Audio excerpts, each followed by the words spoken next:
Good evening, everyone. Yeah, I'm just trying to get some slow utensil For here. you, Bob. Let's get this thing moving. Good evening, everyone. I'd like to open the City Council study session for September 12th. Could we have a roll call, please? We don't do a study Start. session. We could start from my left. We're all here, except for Tom. Okay.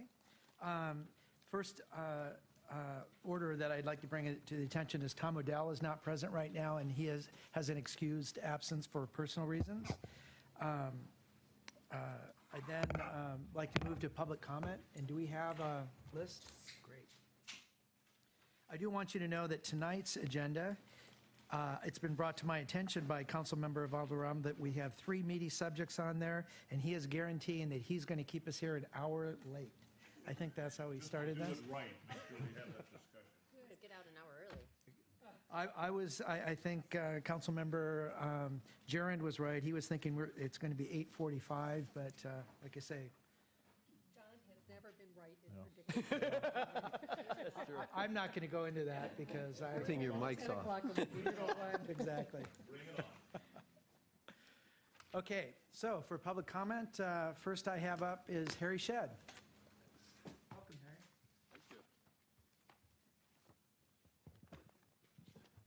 Check the mic first. Oh, it sounds like it's working.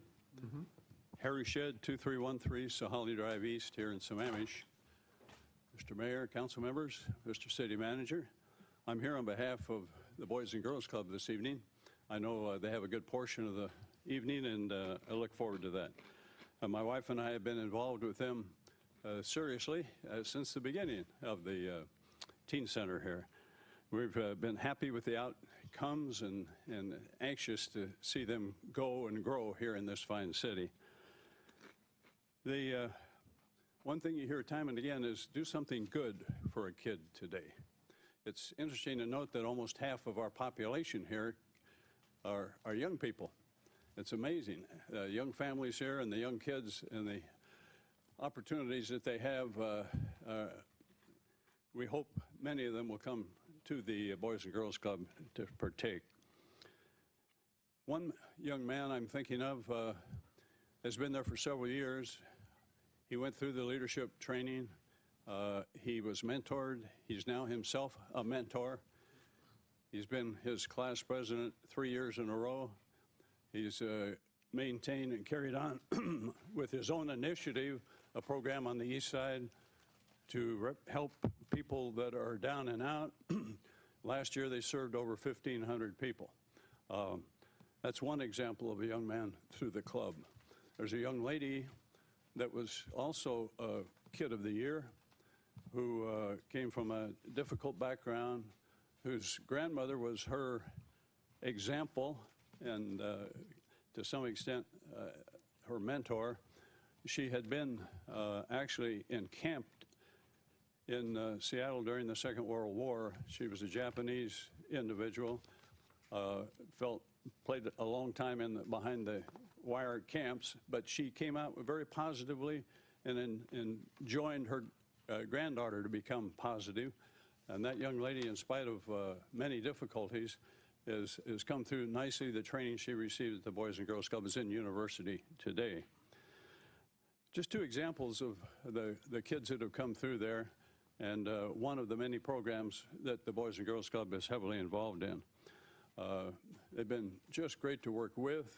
I know they report monthly to the council, have over the years gone by, and I look forward to many more years of having them here in the city. Things are changing, and they'll talk more about that tonight, but the CEO who's with us tonight has charge of 29 locations like this throughout King County, so she's got a big job. They're all a little different, as you can imagine, and you'll hear more about that this evening. So the challenges of a well-to-do neighborhood, as we have up here, are different than some of the other parts of King County that might receive kids more readily. The challenge is to do something good for a kid today. Now, money is always a problem.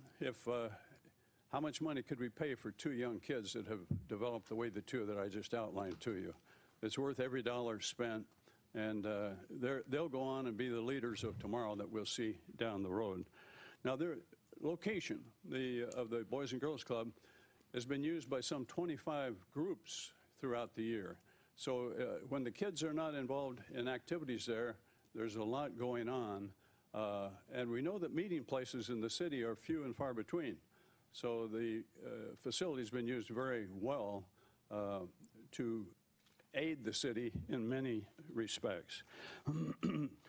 There have been, on an annual basis, special needs groups. There are 4 special needs groups there that have met in that location each year. Senior groups that have been mentored or taught or classes for there in the years gone by. And for 2018, they look forward to having the Legos event there. Legos is normally held in this room, but last year we had over 300 kids, and the room couldn't hold them. Many were turned away. So hopefully that will be in that center in 2018. So please work with the Boys and Girls Club. I know we'll hear more about the challenges and the opportunities this evening. It's a great group.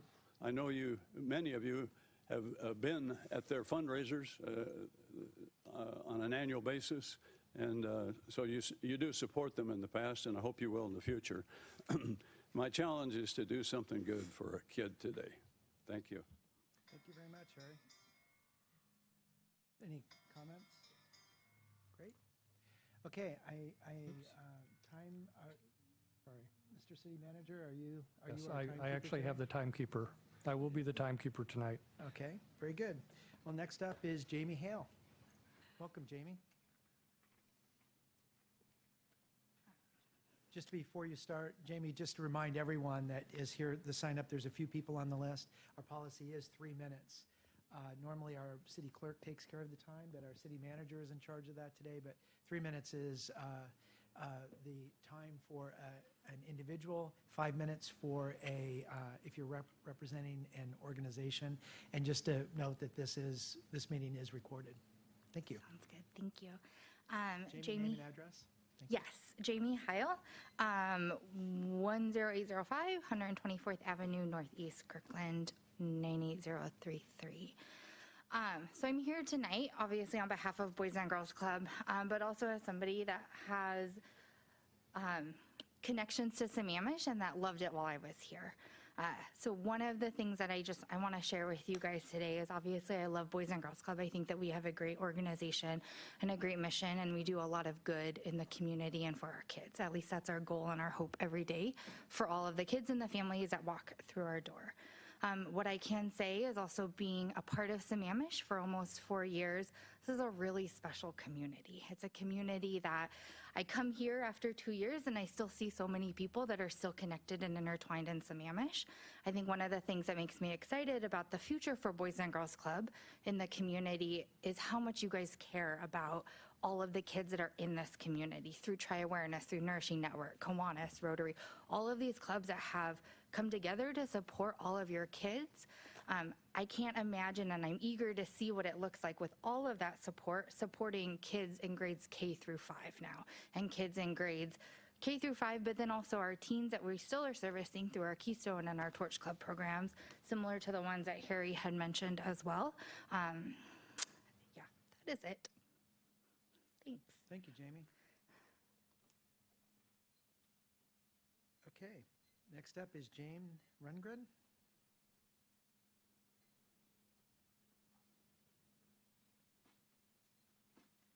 Good evening, Jane Rongren. Address is 7115 James Place Southeast, and that's in Auburn.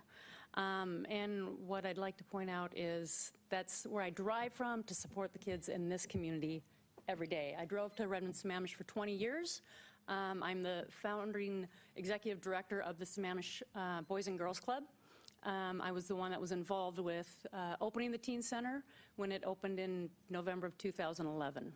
I moved on to a position out of our club service center 5 years ago when we brought a new CEO in, and am helping serve the county as a whole, and am involved in all 29 locations now.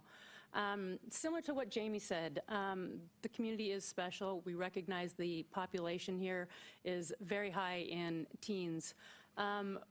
It's no secret that it's been a challenge for us to get teens in the doors to participate in daily programming.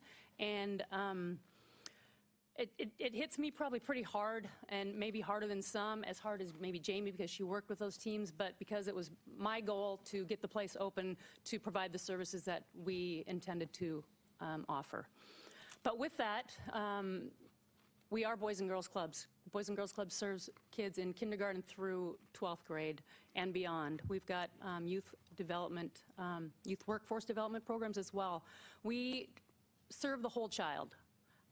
Yes, it opened as a teen center, and we intend to continue to offer the leadership programs that we have offered to the teens in the past and provide a very, very, very needed service to the community of Sammamish for the younger children. A lot of people refer to it as daycare or childcare, and while that is the purpose for a lot of folks with their kids after school, it's not just your other daycare, just another daycare center. It's not just a child care center. It's a Boys and Girls Club that has a mission of serving kids to be the best people they can. We do Boys and Girls Clubs of America national programs with all of our kids in our drop-in facilities, in our licensed child care programs, in our teen programs. So I urge you to not look at it as another daycare provider in the community, but rather embrace it as who we are with what the Boys and Girls Club serves to do every day that we work with the kids and providing those programs of leadership for those children and providing a great place for them to be, a positive environment with great role models, teaching them great things every day. Thank you. Thank you, Jane. Thank you for your drive up from Auburn tonight. Absolutely. Appreciate it. Okay, Shayla? Shayla, am I pronouncing that correctly? Shyla Khan.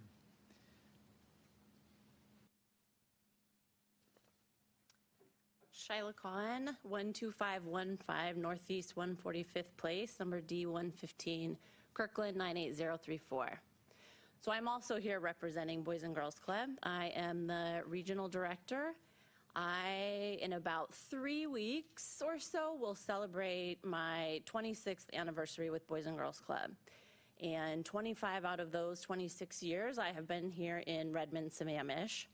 Up until just a few weeks ago, I was at one of our locations in the Redmond area. But our programs have served kids in Redmond and Sammamish, and that's has been my involvement. In all of those years, over 20 years, we have been in all of the elementary schools that are out here on the plateau and have served thousands of kids in this area. When I look back over all of this time, I, at the core, want to do what we can to serve kids, wherever, however, and whatever that means. My passion is the kids that we serve and the staff that are in all of our programs. The need over the years out here, a lot of the reason why we are no longer in some of those facilities is space. And our licensing requirements is we need to have specific space. This facility opens up opportunities that we have never, ever had before for this age group. Just the facility alone, having a kitchen, having a computer area, having small rooms, the garden that's there, the programs that we are excited to start. It's kind of endless possibilities as to what can happen in that building.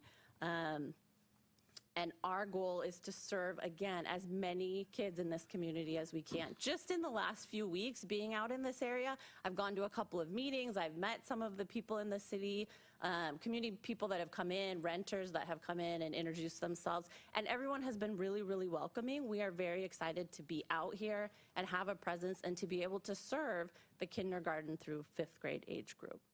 Thank you. Thank you very much. Just have a question. I thought I heard you say that the Redmond Sammamish Boys and Girls Club has served all of the elementary schools here on the plateau in this community? At different times, we've been in all of these schools. My recollection is that in the Issaquah School District, the Y served them until the school district decided to take it over and hire their school bus drivers and their other staff in the city. I don't remember the Boys and Girls Club ever serving in the ISCO school district. So my mistake, not the Issaquah side, the Sammamish side of the schools, Blackwell, Well, Meade, you said the Smith, plateau. McAuliffe, We have Carson. 3 school districts, so Okay, when you say all of them, I think of all of them. sorry, I apologize. So just the Sammamish schools specifically. The Lake Washington Washington. schools. Lake Washington, sorry. Yes, Lake Washington. Yeah, That's what I thought. I was, yeah. just wanted to clarify that. I apologize. Great. Thank you very much. And it was good seeing you again here today. Yeah. We started the morning at Try Awareness.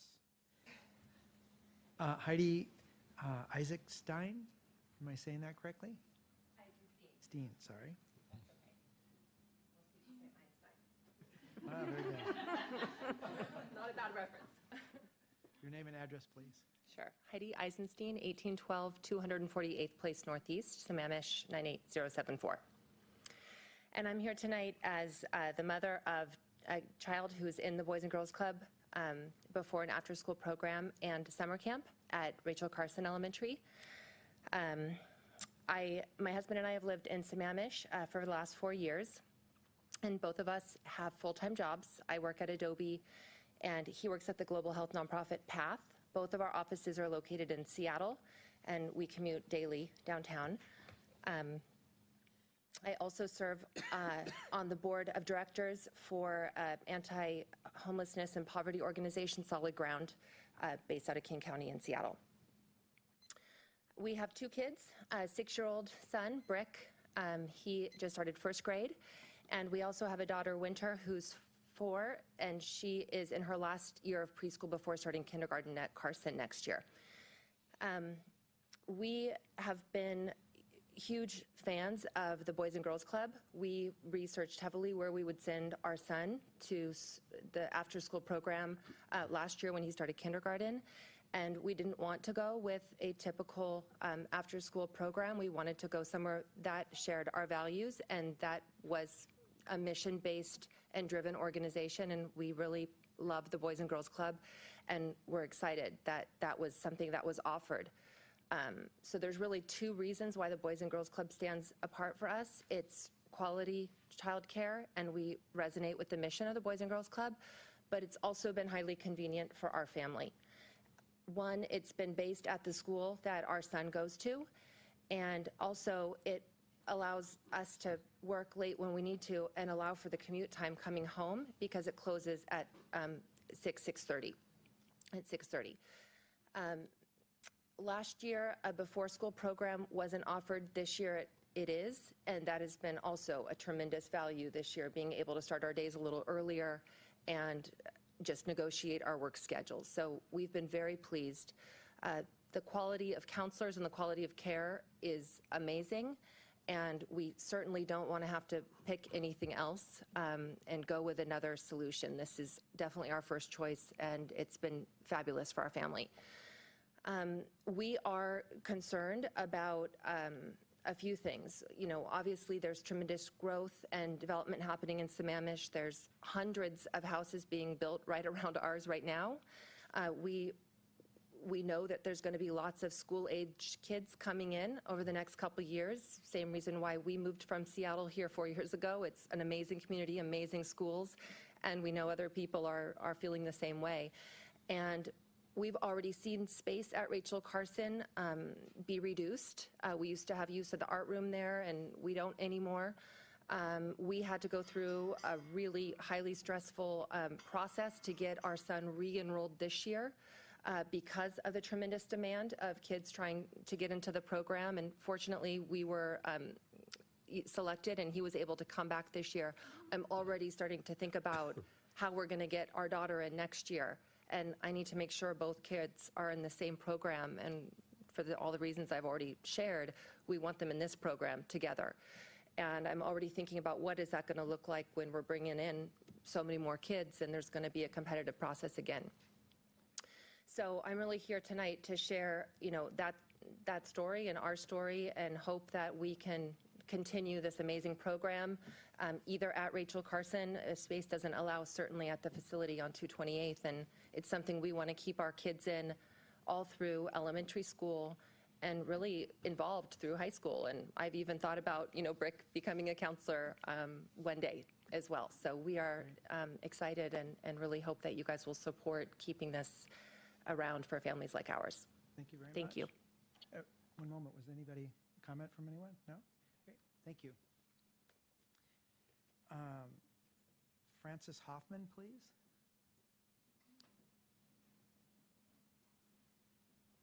Welcome. Your name and address when you... Hi, I'm Frances Garcia Hoffman. I live at 2202 239th Place Northeast, Sammamish 98074. So I'm here to represent Spotlight Repertory Northwest, and I've used the facility that we're speaking about primarily for teens. That's my favorite age group. I do have 3 boys, so we've been through, but I know that as teens, they need something to do. An idle mind is a devil's playground, right? We're having issues with what's happening behind Safeway. We're having issues with what's happening behind Saffron Park. And I feel like I started this program for those kids that didn't have any athletic endeavors. I started Spotlight Repertory Northwest, which is a performance and educational outreach theater group. If you could put the next slide, please. So what I do personally is I take operas and I reduce them to 30 minutes segments so that we can play them in schools, in elementary schools. And then, next section, please. These are the founders. Next. We served in this facility, we did serve the Lake Washington School District and the Issaquah School District. I had 3 programs going on at the time. I had from 4 to 5:30, I had an improv class, I did a drama class, and then for 4 years in running, I've had the Teen Talent Show there. So, next slide, please. So this is the school. This last performance we did at McAuliffe Elementary just recently. That was a performance of Hansel and Gretel. Next, please. These are just some of the comments from that performance. Next, please. And these are the shows that we did at the Teen Center. So when we did the acting class, we actually had a full-fledged main stage performance on the stage with lighting and audio, and the improv class got the chance to shine during the Teen Talent Show, which we had over 150 people, teens and parents, show up to see. Next, please. And these are just testimonials from parents from the improv class and the drama class. Next, please. Pictures of our performance there. Now these kids, their parents, these kids come from the Lake Washington School District, and the Issaquah School District. So I was able to provide these classes for both of them because, like it was said, there are few places for everyone on the plateau to gather. So this is a serious issue, especially for teens. Next, please. Next, please. Next. I wish I had my clicker. This is the talent show.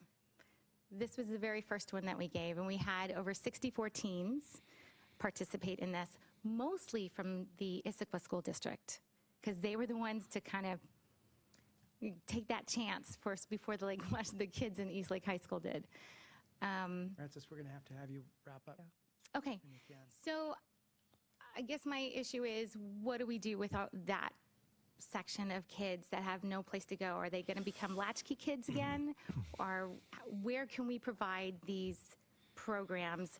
They get out of school at 2:30, and we have them until 6, 7 o'clock. They have this big space of time that we need to provide something for the kids in our community and some place for them to go.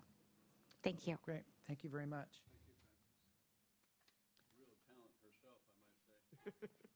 You know, I have to say we had a full house here tonight for the Boys and Girls Club, and every one of the individuals here, thank you so much for your involvement in our community. I know it isn't just Jane's drive from Auburn. Most of everybody that commented here has been involved with the city, so thank you so much for your help in our community. And so from there, we are done with public comment.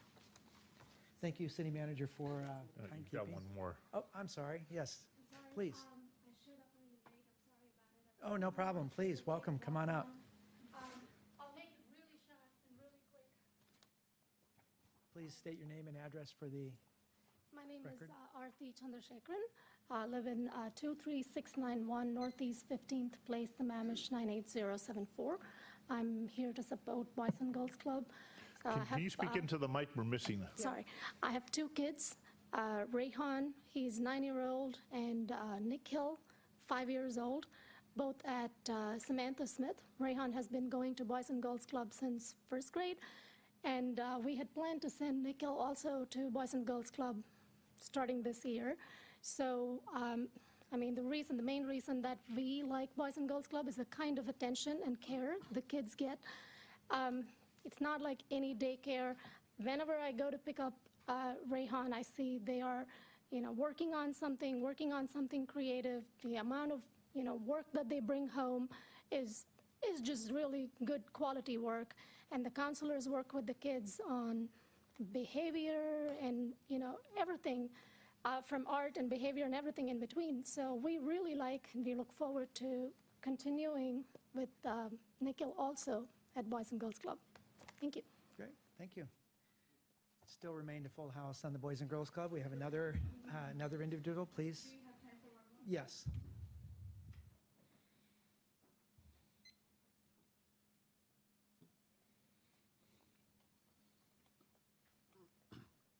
And your name and address, please? My name is Madhuri Khondepudi, 649 Could you speak 230. into the mic a little bit? You It's can hard to lower hear. it. Yeah, thank you. My name is Madhuri Khondepudi. I live at 649 237th Place Southeast, 98074. I'm here about the teen center. I have a middle schooler and a fourth grader. So my middle schooler goes to Evergreen because he's in the Quest program. Their bus comes to Eastlake High. And so are some of the choice school buses, which drop off the kids at Inglewood or the Eastlake Middle School, Eastlake High School. And earlier, he used to go to the teen center. That was a safe place where we didn't have to worry about other issues. And the counselors were there; they were good, and I was able to come. We felt safe leaving the kids there, so he could walk from there. Now the teen center, we received a letter during summer that they're converting it to a elementary aftercare, before care facility. So my question is, where do teens go now? Not all bus stops are walking distances. So I live down the SEH Street. So the bus drops him off at Eastlake High, and then both my husband and I work full time. And it's not just me. There are other parents who are in the same situation. I heard today is one of the middle school's curriculum nights, so not many parents are able to come in to comment on this issue. So it's a great idea to have a before and after school care for the elementary school kids, but is there a way we can make both of the things work? Because from what I understand, the intent of that facility was to provide services for the teens in our community. So now where do teens go? Yep, thank you. Thank you very much. Okay, one last call. Is there anyone else for public comment? Okay, I think one more, please. Does it matter if it's on the same topic? Oh, no, it's your choice.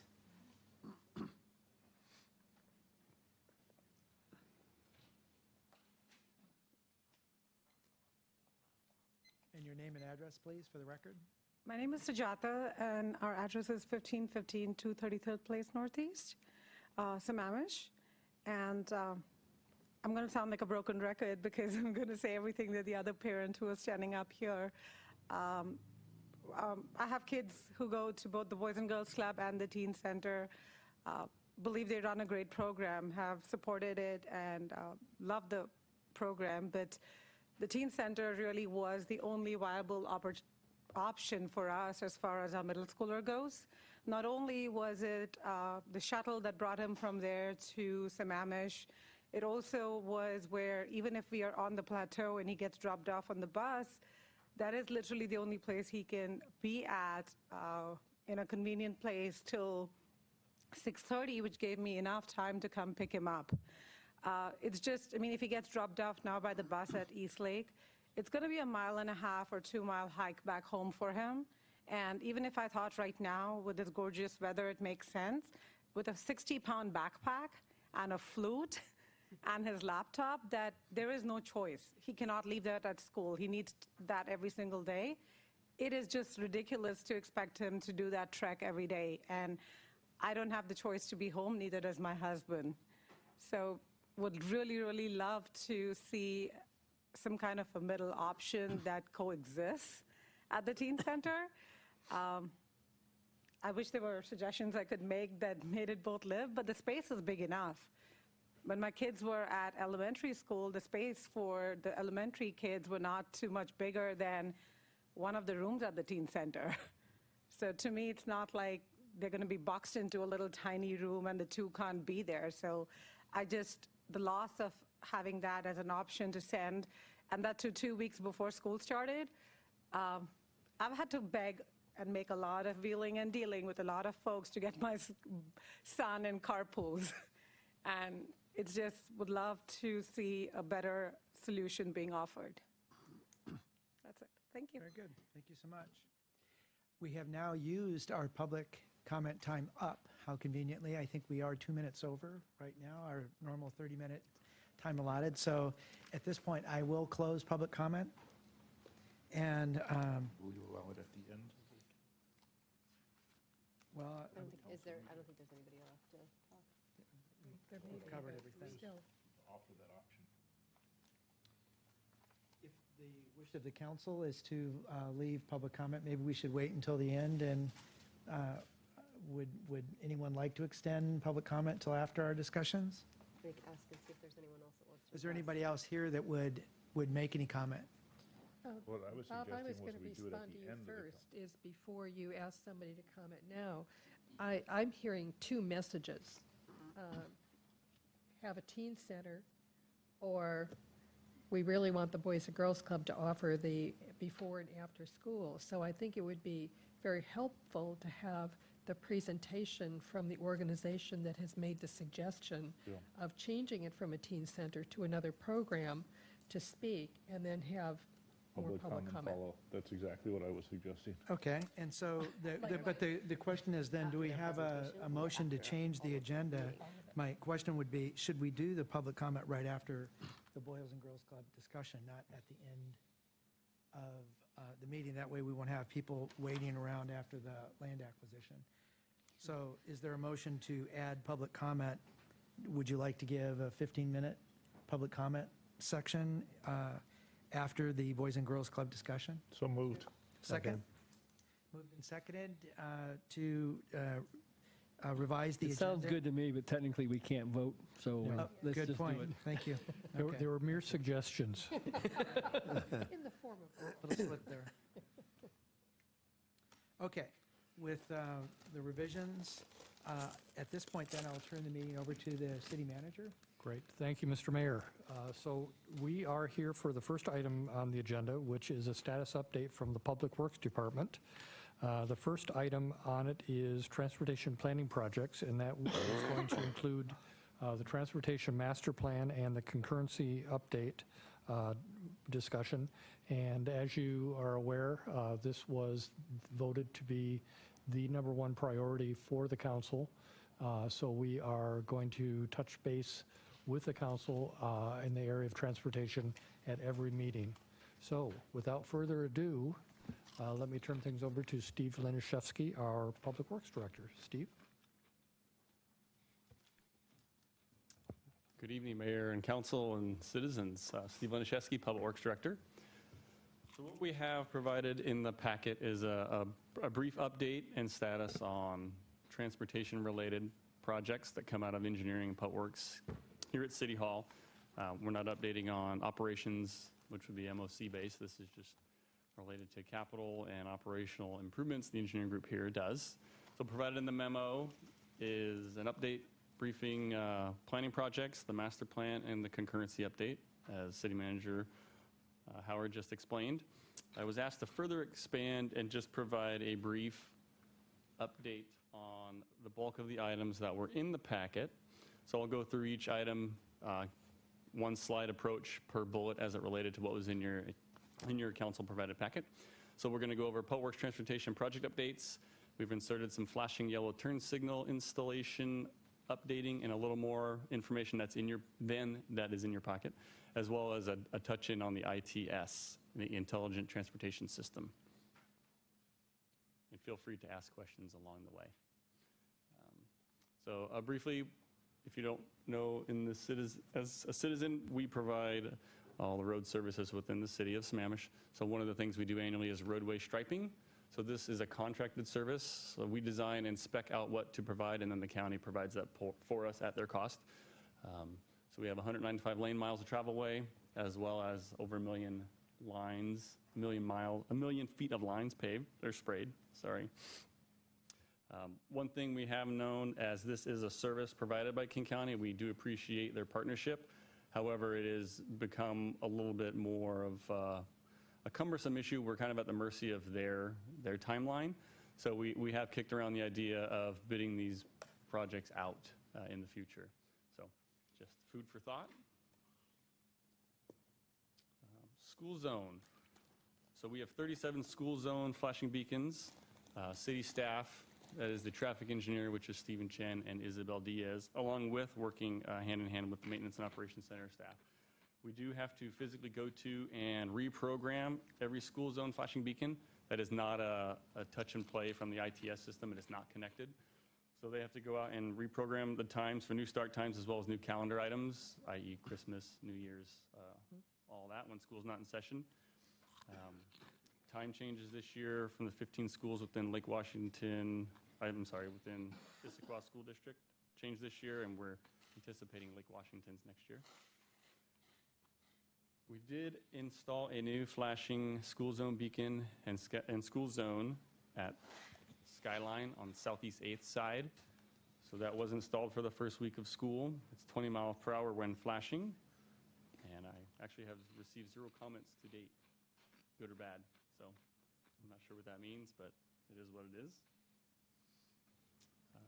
I have a question, Steve. While we're talking about these flashing, the school lights, what is the distance from the entrance to the school zone sign? That's a great question. I believe it's about 300 feet. There is a range, and it fits within, we have to move for driveways and other items. So the whole thing it's about 600 to 800 feet is our typical zone. Okay. And which schools do we cover? Do we cover the private schools and the public schools? I'm not exactly sure, but we have 37 of them, so. Well, I've never seen a flashing light on Southeast 4th across the street from Eastside Catholic. Right. I've not seen a flashing light at Sammamish Children's School, which is... One of the items there is the corridor 228th. We do not school zone 228th. It's our major arterial. That's why Southeast 8th is the side, the minor arterial. We do at Discovery. Yeah. Discovery There's a school zone at Discovery Elementary School. Yeah, across from Just Pine south Lake of Park. 20th. Yeah. So that's a good, Yeah, that was the intention of the older schools too, so. But Okay. the side street on 8th became a problem with illegal crossings, which we don't support, but we want to make people aware that is a school zone. That's Skyline. yeah. This particular flashing light was something that we decided to experiment with, because in the picture off to the left is the church that provides parking for Skyline students. The Skyline We see students, them running across. the Skyline students sign a commitment or a contract that they will use the crosswalk. However, we have found that they do not follow through on that commitment and actually run across the street unfortunately, and we did have one particular accident there last year. So we're trying this as an experiment, and we'll see if it helps. but there is a reminder that goes out frequently from the school threatening to withdraw people's parking privileges and driving privileges to school. But thus far, it has not had an impact. So bear with us. We're still experimenting and trying to protect the students as they cross the road. I appreciate that, because in our Kiwanis Club meets there, so we see the kids running across, but I'm still not understanding why there's a school zone sign at Discovery Elementary School on 228th, and why we don't have one further north. I'll follow up with that after. Thank you, I appreciate that.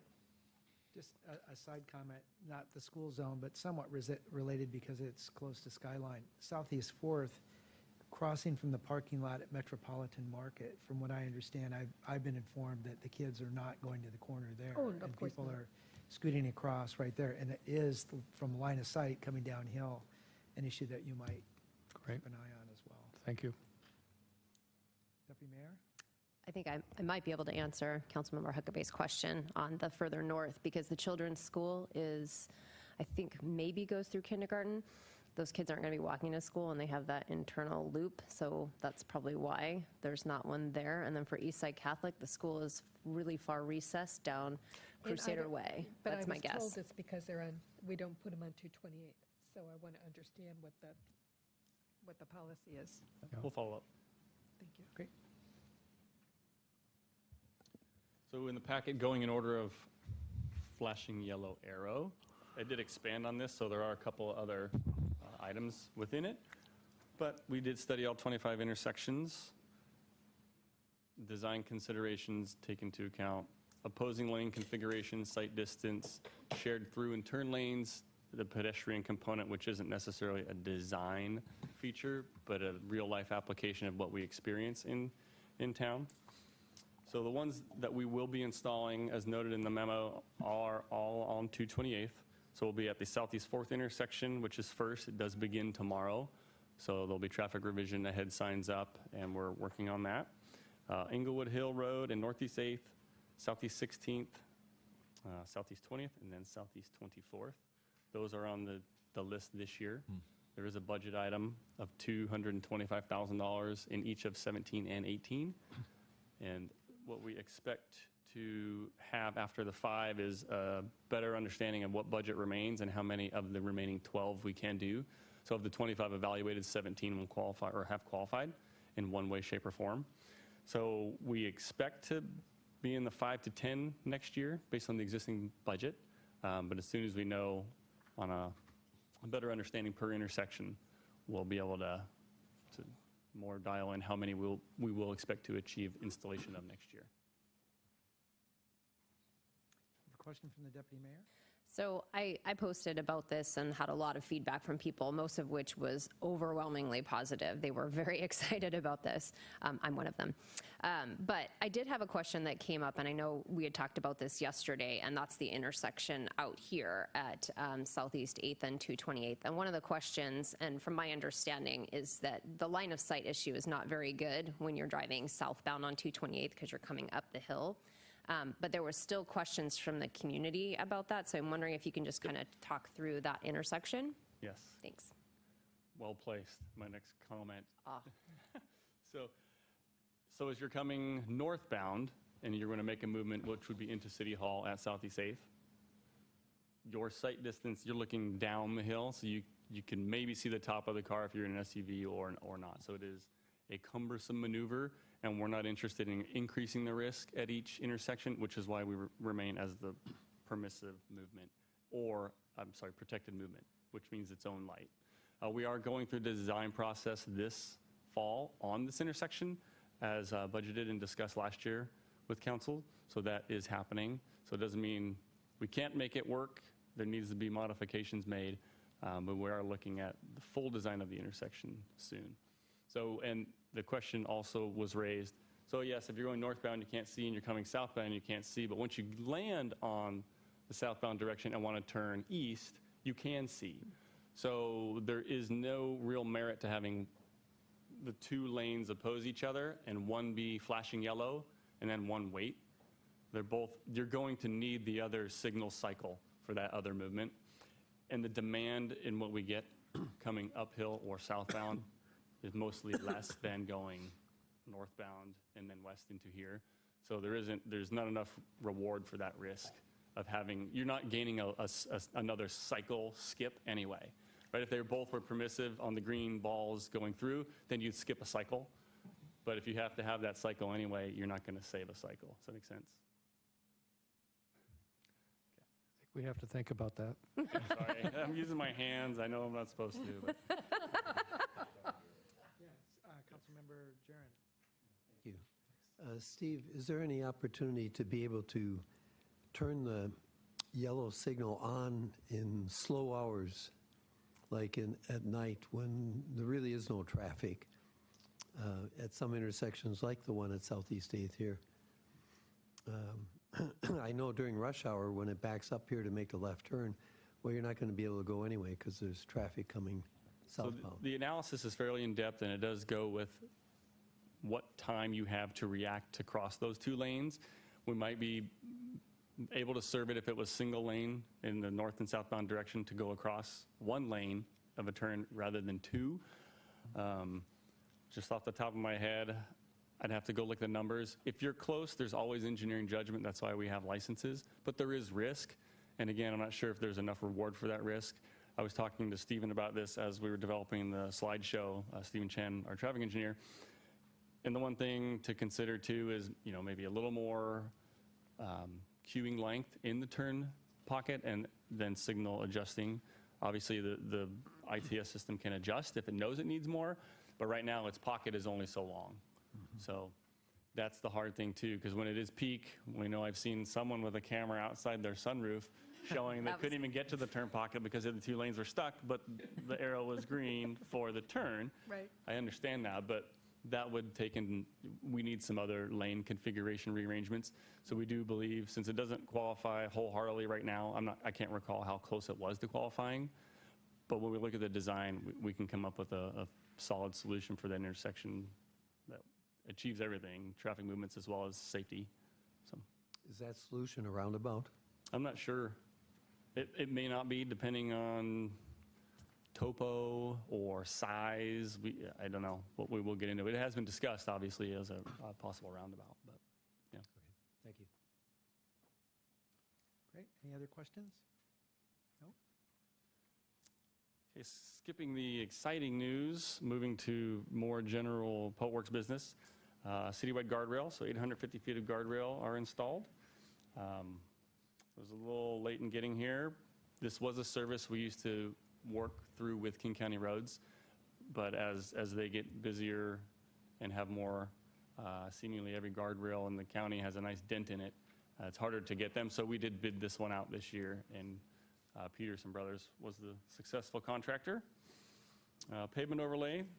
Council and the city commit a large amount of money to the pavement preservation program.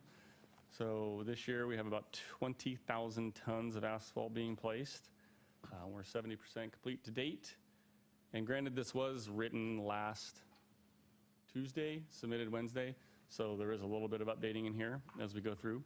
But Inglewood Hill is on the to-do list, coming to council soon. And so you are aware, we are doing the bid opening on Monday, next Monday, the 18th. We're hopeful to provide the council packet to you this week, not naming the bidder or the amount, but providing that information at the meeting. This would normally be a consent item, but we'll just put it as new business. Timing is tough. We want to pave before weather turns, so we're hopeful we get good bids. The other little bit of process we have to deal with is this is federalized for the overlay on Inglewood Hill. So WashDOT federal group, which is the local programs group at a shoreline, has to approve that. And that can take a couple days. They have said they would do their best to help us achieve that from a 10 a.m. bid opening Monday to visiting with you folks next Tuesday night. So that will be in the packet relative to Inglewood Hill. But if that's the case, we do expect all the overlay to finish up in October. Deputy Mayor Malchow? I know that there's a little bit more about Inglewood Hill later, so I don't know if you're going to go into it further, but someone asked a question specific to Inglewood Hill and the delays that are going on there. I don't know. Are you going to get into that later? I do have a touching on the big project, but if it's paving or more Well, of the I think drainage and the sidewalk. concern was the delays and just trying to get some understanding of why it was delayed and the Yeah. hangups, the grants. If you could maybe just enlighten the public on that, I think that would be helpful. Absolutely. So federal money is different than state money, which is further than different than Sammamish money. There are many protocols and steps in place. So we have gone through the steps to do that, but funding is only available at certain times. So the money only became available for us to touch towards, I believe it was the end of July. I do recall sending an update out about this a couple weeks back. Actually, could I just interject? One of the things that the city does is, in order to be fiscally responsible, we do look for grants. And we look for grants both from the state and also from, in certain circumstances, federal money that is available. And so we determined that in order to assist our taxpayers, that we would utilize grants on this particular program. And so that is what we're talking about here. When we say federal money, it's a federal grant. And federal grants usually come with greater stipulations on them and are a bit more onerous than state. So that's one of the delays that we had on this particular project. It was. Sorry for the interruption. No, good comment. We did have, so that was about a $4.3 million job for Inglewood Hill. We had a little over $1 million in grants that were local county and city monies for storm drain, but we also had this $285,000 grant for the overlay. So it is a long, cumbersome process. We finalized that with the state just 2 weeks ago. So it has to go not only to WashDOT and Shoreline, it has to go to headquarters in Olympia and get passed around to their reviewing bodies. They reviewed the contract, the agreement, the local agency guidelines agreement, as well as the plan sets themselves. So there's a lot of review that we provide to them that they have to do. So Thanks. help a little bit. Thank you. Anyway, a lot of asphalt's going down. It's going well.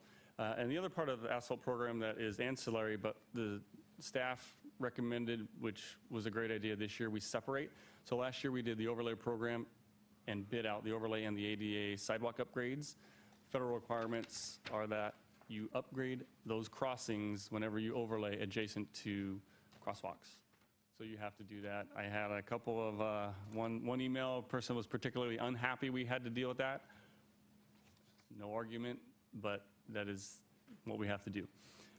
But what we did, we separated these out. So we bid this contract a little ahead of the asphalt, and they are going ahead of the asphalt program. The asphalt contractor is not fighting their own game, so it's working much better this year. So we're getting a better product, and I don't think there's any increased price, whether we would have bid them together or separate. So it's going very well.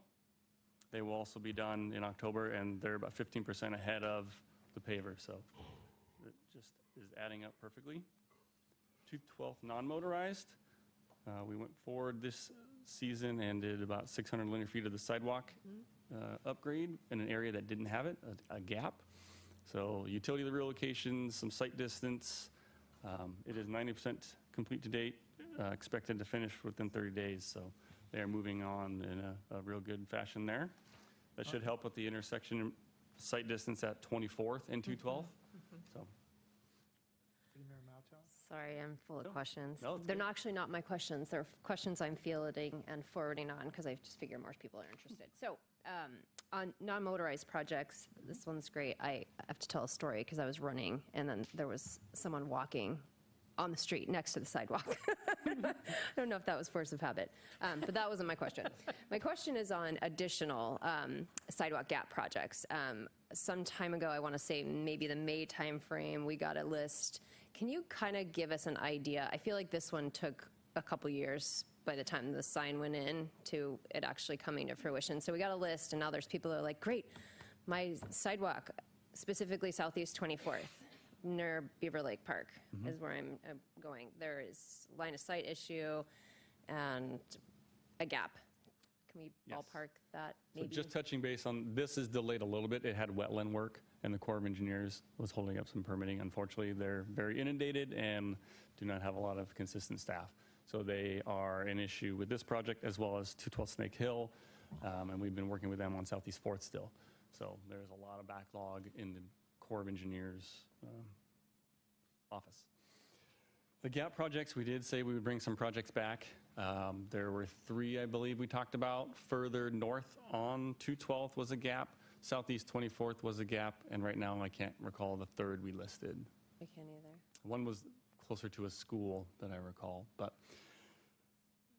we expected to bring that back. A little sidetracked with transportation in general. So we can make that happen. But the TMP also, we're hoping helps prioritize. But there is budget for next year, so we should put something forward. I think depending on how we want to weigh, I think we did provide 3. In my opinion, I don't think we could go wrong either way of any of the 3, so we should just come back and have a discussion on pros and cons and pick one. Okay. Some of those considerations are going to be, is one, faster because it doesn't have environmental work. If we want to do something, quick, granted, I do recall all 3 were strong candidates. The one on 24th was near the school and completed a gap, which we did apply for. It's actually not that close to school. It's between 244th and 248th. Yeah, it qualified, though, for the Safe Routes to School program that WashDOT offers, which we did apply for that grant and did not obtain. So just... The third one, let's see, I have them right here. It says Inglewood Hill.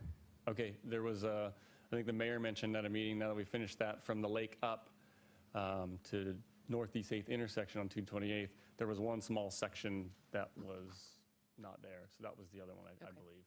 Yeah, nice. That was at the ready. Good job. It's because someone sent me the picture. Oh, jeez. It's like an instant Twitter feed over there. Okay. Moving on to Snake Hill. This is a huge project, very interesting project, and a lot more complicated than people expected. But nonetheless, moving forward, they were off to a slow start, a little bit of permitting, and then working on coordinating water main shutdown, as well as more groundwater has been discovered than it was shown to be there through the boring logs through design. More groundwater in which areas specifically? Or just Good the whole question. thing? So there's 2 major areas. The first one is this, the image on the screen is the big hairpin curve, right, about middle of the project. So the first problem wasn't here. It's been managed and mitigated, but it took them a while to get the Baker takes on site, get some dewatering wells in to get water out of their way. And that is a little further to the west, about halfway between here and the beginning, so bottom quarter of the project. And what was there was water coming out of the existing roadway section, which to no one's knowing, I think we talked about this sometime this week, maybe with Councilmember Malchow. But their county owned the road, obviously, prior to 99, and they had issues with sliding and poor subgrid over the years. So we've discovered multitudes of feet of rail ballast, which is normally 12-inch to 2-foot diameter crushed rock. So that, one, that moves water really well because it's got so many voids. 2, it's really hard to manage because you can't dig through it with a regular excavator. You have to have a really big machine. And the way that the machine had to sit was in excavated, basically mud, just to get the work done. So they got that dewatered. That slowed them down a little bit. But coming to this corner where we have the vault, so what we have now, the black line, oh, I have a new tool I'm very excited to use here. So I've discovered you can use a laser pointer in PowerPoint. I'm not sure, probably everybody else knew that but me. So the black line on the curve here is the existing edge of pavement where it meets the existing slope that goes essentially straight uphill back to the, I guess, almost due east at that corner. So this vault is being constructed on its, I guess, west third, and there's groundwater that's about 5 feet below the surface. So as we began excavation down, they began to have sloughing and concerns about how that slope would stay. Everything above here, the irony is so dry, we have to add water to it. The drilling for the soldier pile retaining walls uphill of this are so dry, it's caving in because the ground is so dry. It is like dust. You blow it, it just moves. So we're constantly watering to keep the material there. and we have to add water to it to get it to go back when they move it to fill the new embankment up, because it will not compact it so dry. It's the goofiest thing you've ever seen in a less than mile section. You would think you were on Mars versus another planet. So what we have on the screen here is a section of the vault. So the vault and the existing road today and the existing road in the future are going to be about the same elevation in that area. So the vault top is about 8 feet below ground. They discovered water at 5 feet. We knew we had some through boring logs at about 20. And again, I think Don Jaron came in and we were just chatting, and it's the driest summer on record, yet we have water intrusion into this excavation. So the issue really is the bottom of this vault excavation is 25 feet down, and we just safely can't manage that with all that water. So we have a change order coming. It's still within the confines of all of our own budget. We're not concerned about over budget and everything else. What this will do, and last week I was asked, are we delayed? And I said mid-November. This is going to put us into December. And right now we're thinking we probably won't put the full layer of asphalt down, the top lift, but we'll get all the curbing down, all the asphalt down, the guardrail and everything else, but come back in the spring is our anticipation right now of the final lift of asphalt. So I know, like I said, Tuesday we put this in the packet, and Friday we went over things with the contractor and tried to figure out how to make this happen. So the black line that's vertical, we will end up installing some soldier pile walls here.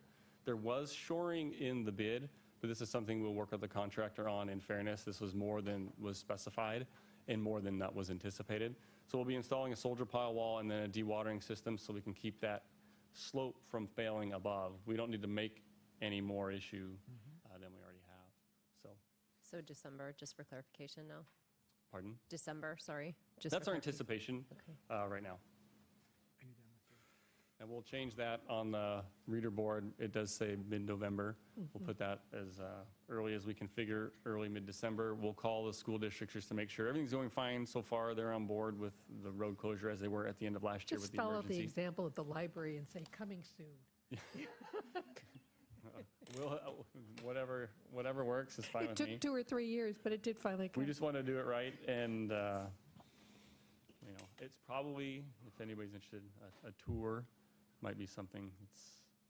It's quite, you would not believe the amount of work that it's taking. I don't know that any of us thought it was going to be as difficult as it is, but It's been it's interesting. going well, but it's a lot of we lived there for, vertical. over Yeah. 31 years, and you'd see the water in really odd spots along that road and dry in others, and so I'm not Yeah. surprised that you got into this. Yeah, there's an outwash layer, and it's capped with like 4 to 5 feet of till, so Yeah, and it turns into sandy soil, so about Oh, yeah. midway down. there's some beautiful material in there. Yeah. Deputy Mayor Mazzo? Mr. City Manager, might I request that we message out about this? Because I know we just delayed it from October to November, and now we're delaying it again. I just think people might want to understand what's going on. We will work with the public. Great, thank you. Great. I'd like to ask a question. Are you going to be here for the Boys and Girls Club conversation, or will you be leaving? I was anticipating. Because there may be, it occurred to me, there may be some questions regarding the traffic around the Boys and Girls Club with that change. So I'm wondering if we, We've anticipated that, and so I think staff that will be here will be able to, we won't be able to give you an answer because there has been no additional study done, but we'll have comments on that. perfect, thank you. Okay. So Steve can go home. So Steve could go home. Another fun project, which I'd coming here, a little over a year and a half now, was interesting. The neighborhood traffic management program. I thought was very innovative, where the community reaches out to us and then works with themselves, and we facilitate the process. But the Beaver Lake Drive or Beaver Lake Way neighborhood traffic management program is an example of that. So 450 feet of traffic calming and channelization work, traffic circles, 1 4-way stop, some striping, curb extensions, and rain gardens. So we've had some walker-bys comment, and I don't know if anybody's been through there lately, but it's going well. Jumping into Inglewood Hill drainage, having already talked about the overlay, the project itself is substantially complete. So road widening, curb gutter, sidewalk, drainage system, new water main. working with Sam Platt through interlocal and walls, handrails, and of course all the water quality treatment. That is an actual picture from inside the vault on the project, and there's 2 people in there. One other thing not in your packet that I was asked just to insert wasn't necessarily I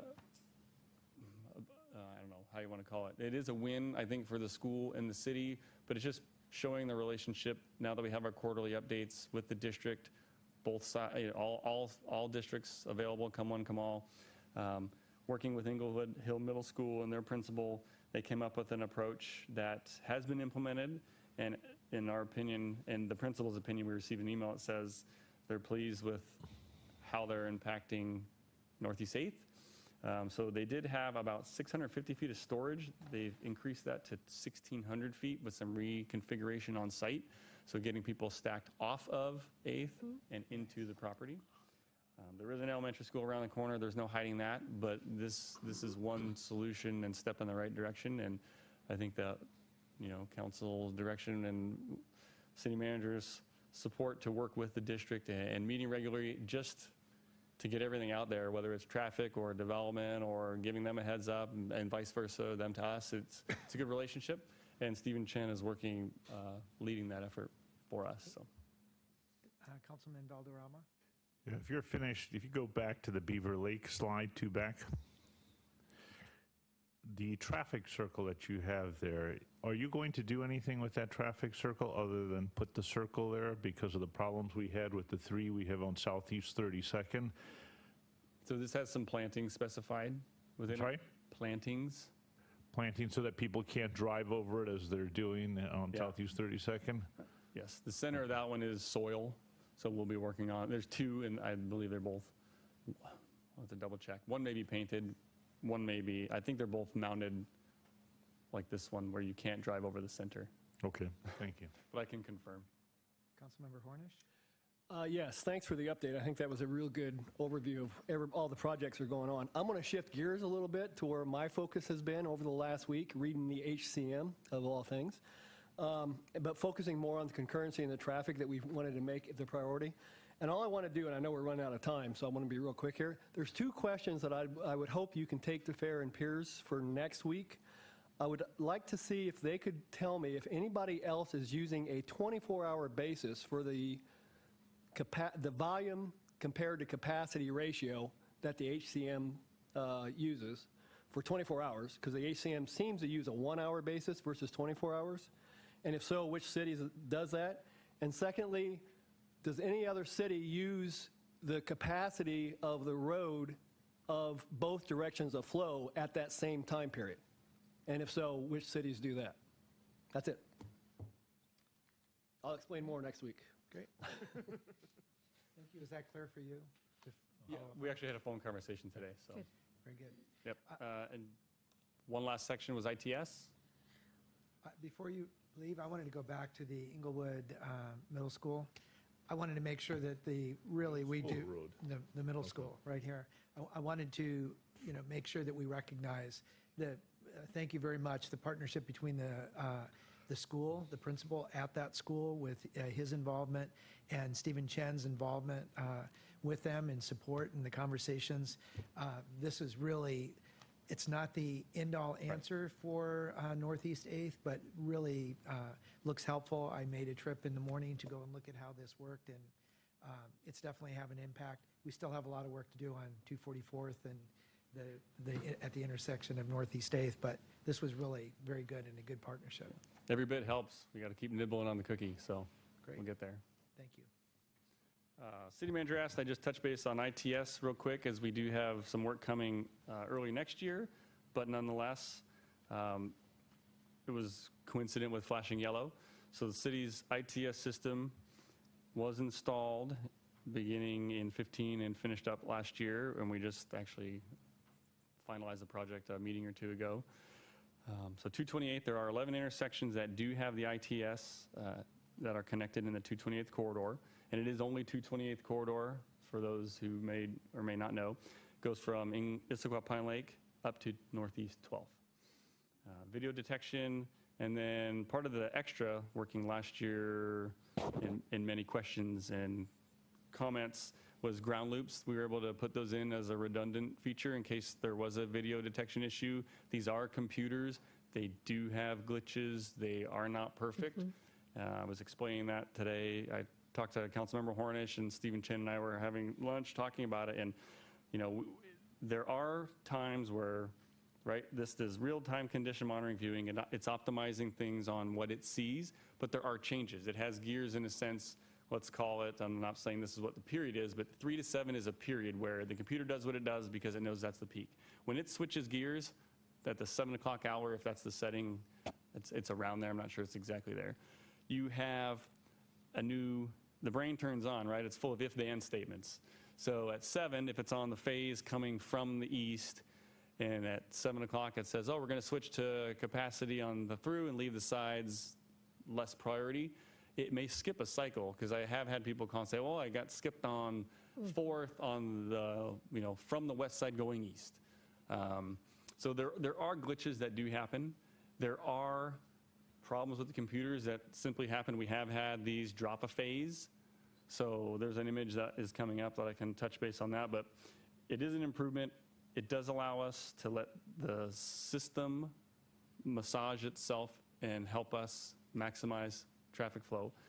It also gives us the ability to take that into consideration and then program events, school hours, and everything else that we know too. So it's not like it's a standalone program. It is a vast improvement as it is adaptive.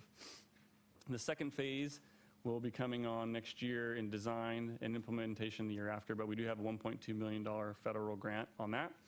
It will give us connectivity with WashDOT and King County, and we'll go from 12th, where it terminates currently on the north end of town, down to SR 202.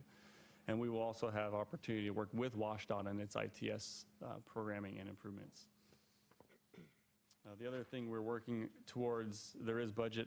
We're just trying to figure out where is a transportation management center. As we joke about every time, the transportation management center is a laptop Stephen and Isabel get to use. So part of that is what you see on the screen here. We have this, of course, for all these signals, but yet they don't look like that because they're much smaller on a computer screen. So the purple is where the video detection camera picks up the throw of that lane. We had a call this summer where Southeast 4th wasn't seeing people on the west leg going, whether it was north or south, eastbound down at the intersection. And we pulled this up, and lo and behold, that purple rectangle was gone. So, you know, Isabel's at her desk, pulls it up, we look at it, call it, and put it back. So it is a computer, it is not perfect, but it does allow us to manage the traffic as much as possible, and better than we have in the past. So calls are down in general. I think we had a good transition this year coming from summer to school session, and you know, we're always working on tweaking it. So and with that, I end you. Thank you. Thank you very much. I see no questions. Great.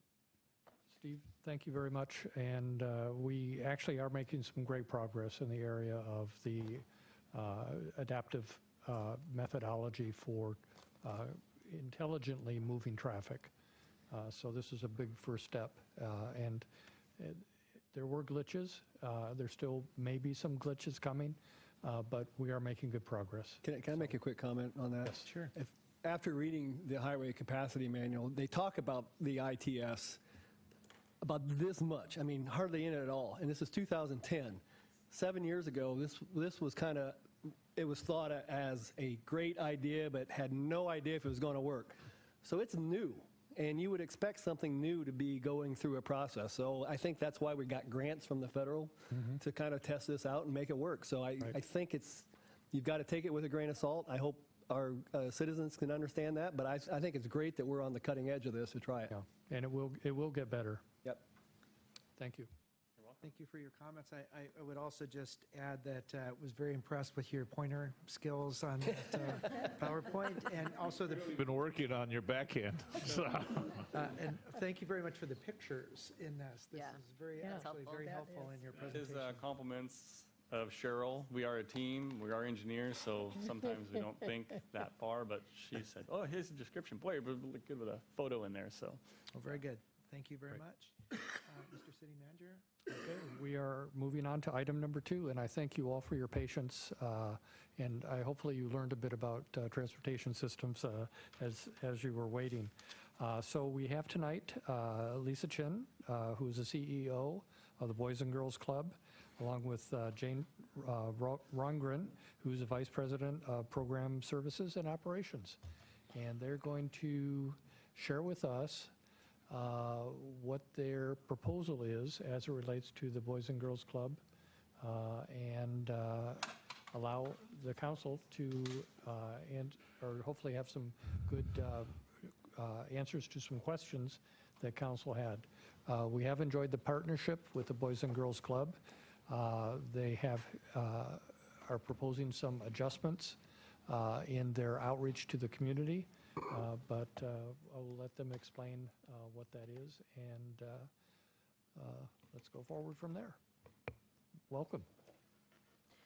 Thank you very much, and thank you to the council for making this time for us, and thank you very much to everyone who has come to share their thoughts and their wishes for our involvement in the city. I very much appreciate the public testimony and the time that everybody has devoted to this, so thank you.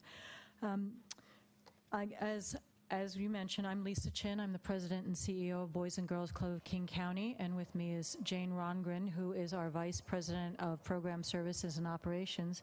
She is the founding director of the Sammamish Club here and has a long history. She's been with us for 25 years, and I think, next slide, please.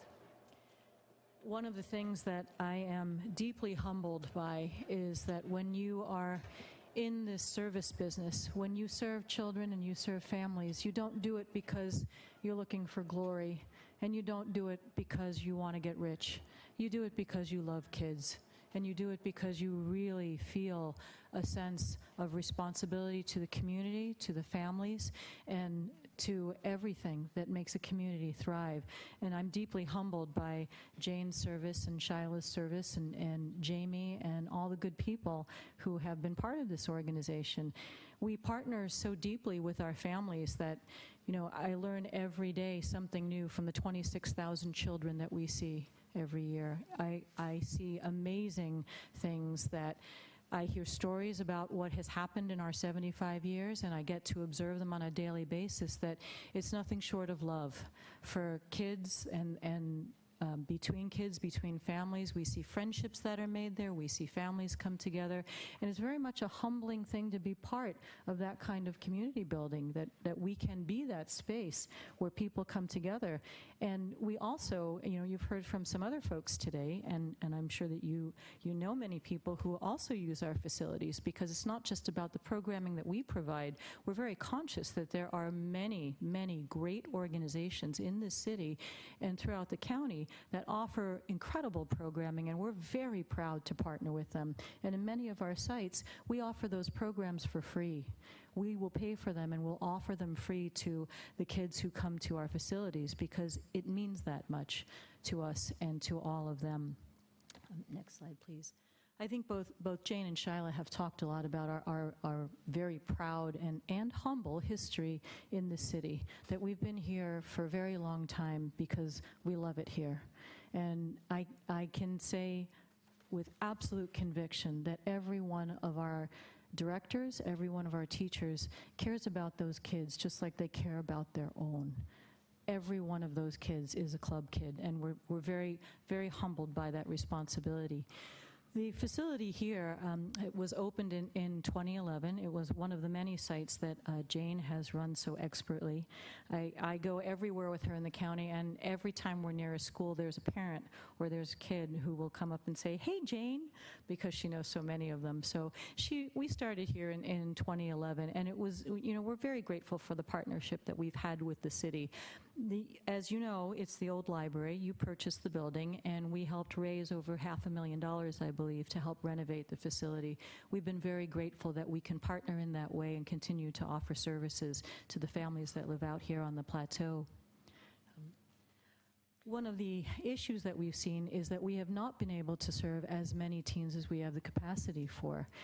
It's something that we have been working hard at for the past 5 years, and what we've done this August, we had a transition in leadership. The club executive director who'd been there for a while left, and what we've decided to do is take a step back and think with our staff and also with our families, what can we do to adequately serve the teens who are here? Because we know that all the little people that we serve in the elementary schools, they grow up to become teens. And in many of our sites throughout the county, they stay with us.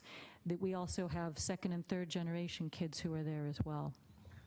So I think what we're looking at in the teen center is we want to be able to provide better service and provide services that all the families here request. So we're taking a step back on the teen programs for a moment, and what we're going to do is, next slide please. We're going to be reaching out to the community and asking parents. We're going to be sending out surveys. We're going to be working with the schools, and we're going to be working with our existing mailing base and conducting focus groups and asking the people who live here and the families, what services do you need?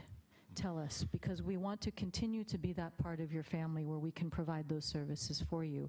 And we know that we've missed a few things in the past, and we don't want to do that again. We want to be the citizens and the service that a lot of families are depending upon. So where we are right now is we are working with the state. We're waiting for a state licensor to come to the building and license us for the care that we have provided at the other elementary schools. And we will continue to serve teens in the evenings through the 2 leadership programs we have, where we evaluate and work with the community to find out what parents really truly want, and also what teens want in the programming that we could provide. Next slide, please. So again, we'll be reaching out to the community. We're going to be asking all the folks who have gone through our club, all of our member families, as well as our nonprofit partners and the citizens here, what are the types of programs that you want? Because while we have provided our own, and we do want to continue to provide our own, we're also very conscious that we are the space for some of the most vulnerable youth in your community. We provide community space for disabled children who use our facility on a quarterly basis. And we've opened our doors to many, many different programs and organizations in the city because that's a service that we feel is very important to provide. It's something that also serves our kids and our families. So, any questions? Yes. First question is from Councilmember Huckabee, and then Deputy Mayor Malchow. I have a number of questions, and I think they were sent to you, but the one I wanted to ask at the moment is that you've talked about the low participation. We know, and we've really appreciated the work that you've all done in the community, but we have 5 middle schools in this community, and I want to understand what the historical outreach has been to those middle schools and why we only have 200 members when there are 5 middle schools. And I recognize that the building has real limitations. I understand that you've not been able to do dances there, and you can't provide the Battle of the Bands and some of the other things you wanted to because the building was built as a library and there are people living around it, and certainly you've been prevented from providing a lot of the programs that teens would like. But I still don't quite understand why with 5 middle schools we have such a low. So I'd like to understand what the historical outreach has been to the schools and whether you've provided transportation to and from the other middle schools and other steps you've taken to increase that population.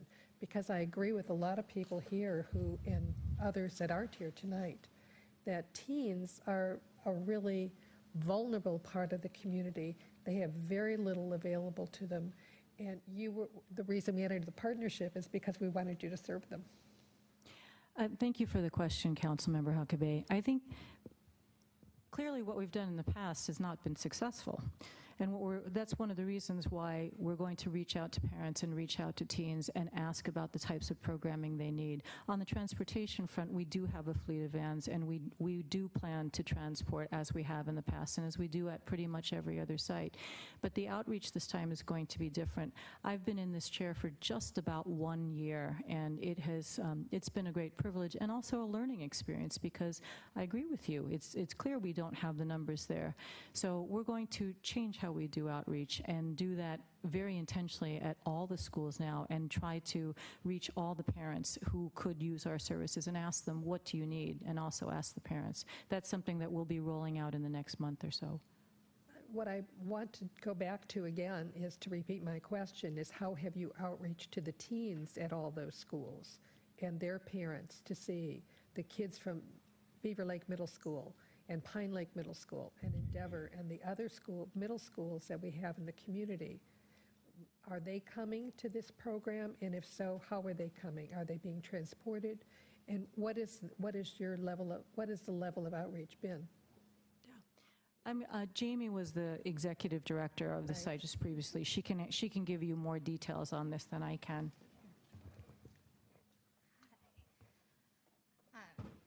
So for those of you that I have not had the pleasure of meeting yet, I'm Jamie Heil. I was the program director for Sammamish since the time it was opened for about 3.5 years before I moved over to our Kirkland Club. So what had happened during the 3.5 years while I was there, we had this really great and amazing partnership and connection with Inglewood Middle School.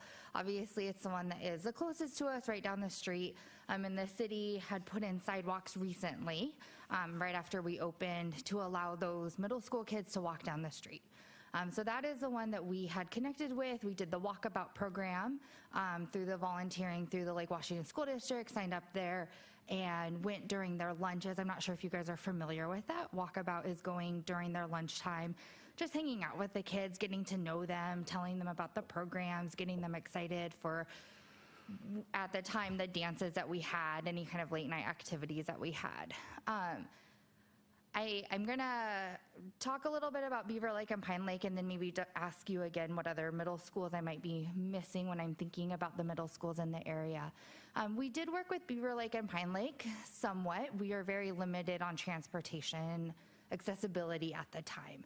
So as far as staffing goes and what fleet of vans that we had access to at the time, we were a little bit limited in that we do provide transportation to Evergreen Middle School up in Redmond to the teen center, and then also from Inglewood down, because some parents were still a little bit uneasy about having their middle schooler, especially 6th grade, walk down to the teen center.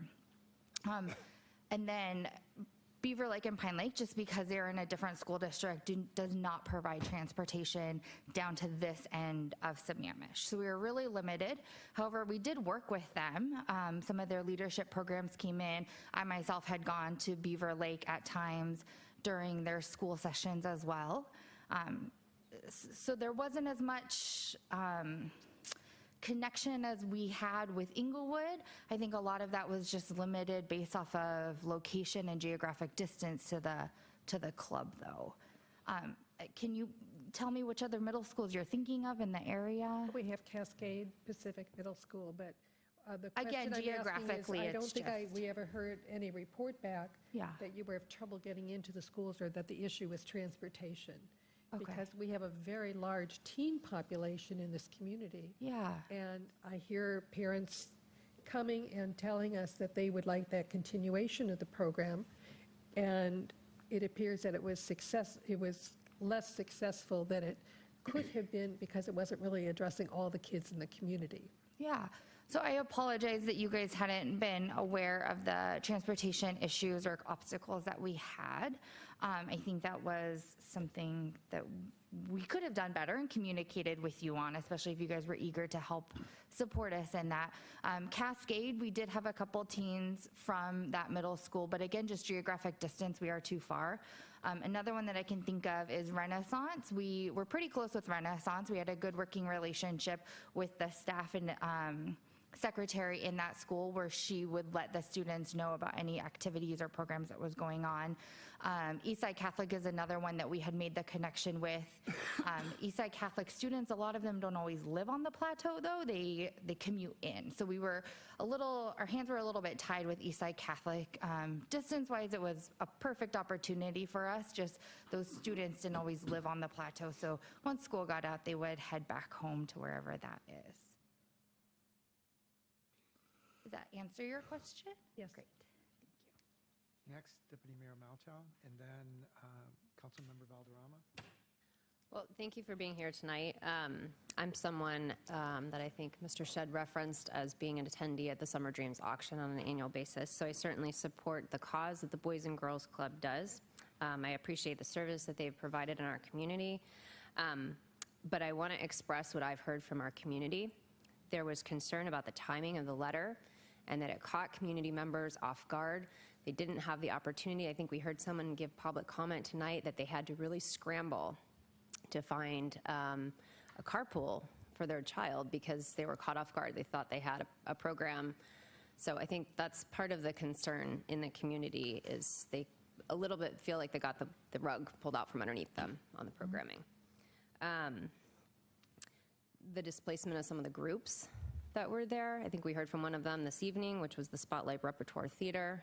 And, you know, they were providing a service that wasn't specific to just the Lake Washington School District or Inglewood Middle School. It was the community at large. And so they've been displaced and they're now at Inglewood Middle School and they're now limited to just those students. So that's an unfortunate loss for the community. And I've heard the parents, not only here tonight, but then there's been a social media buzz about this as well. You know, where do those teens go? So that's one of my questions is there not the ability for the center to do 5 through 12 in addition to the middle school aged, or do you have other facilities in the Puget Sound region or in King County that do the full gamut? Why are we limiting it to just the younger kids? So I appreciate your questions and thank you for your support. So we have many clubs that offer the full experience, that offer from K up through and beyond 12th grade. We have a few larger clubs that actually do that. And one of the things we want to do is so let me address a couple of things. Yes, the timing of it was sudden. That was not our choice. We didn't want to do that to our families. We had some staff changes and some other challenges that brought us to the poor timing on that part. And as the mom of a 13-year-old, I understand. I get it. I understand, and I apologize for that. What we want to do is explore how we can actually offer the combination of services at these facilities, because the numbers were low, and we sent you the questions that we received from the council in advance. I believe we sent back some answers. It talked about the loss, the financial loss that this site was responsible for, that was significant. And so what we're trying to do in looking at the low numbers at that center, and while the numbers are low to us, I understand they're very significant to the families that were depending on us. I get it. If you have one kid, then one is very significant. So I understand that. And as an organization, to lose hundreds of thousands of dollars is not sustainable for us. And to also have the schools that we were serving and have been serving to be moved out of those and displace those families from those places, we were trying to actually serve as many as we possibly could. And that at the middle schools that we have lost, we've had waiting lists. So, you know, having this facility that has been underutilized and has been losing money, we wanted to find a way where we could actually combine the levels of service that we have provided for the entire community in that building. And we don't want to say no to teen programming. We really, truly, at this point, are going to reach out to all of the community, as much of it as we can, and conduct some focus groups and say, what do you need? Because we hear those voices too, and I get a lot of feedback on this. And so we're not saying this is it. This is the only use of the facility. We really want to engage with the community and say, what can we do? What do you need? I appreciate that that door is open, and I think there's probably community members that appreciate that the door is not closed on teens. But I want to get to the crux of my concern, and that is one of the questions that was in the packet asked about traffic impacts. And it was stated that you didn't anticipate any significant issues.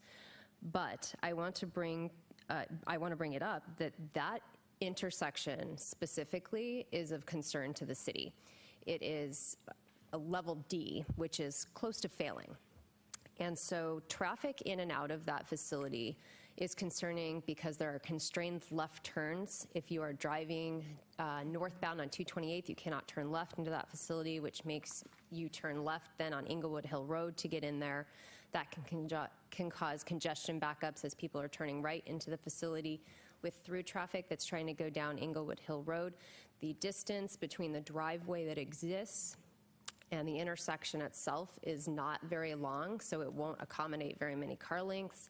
And then we have the issue when people are coming out and are wanting to travel northbound on Sahalli or 228th and turning into Sahalli, they cannot turn out.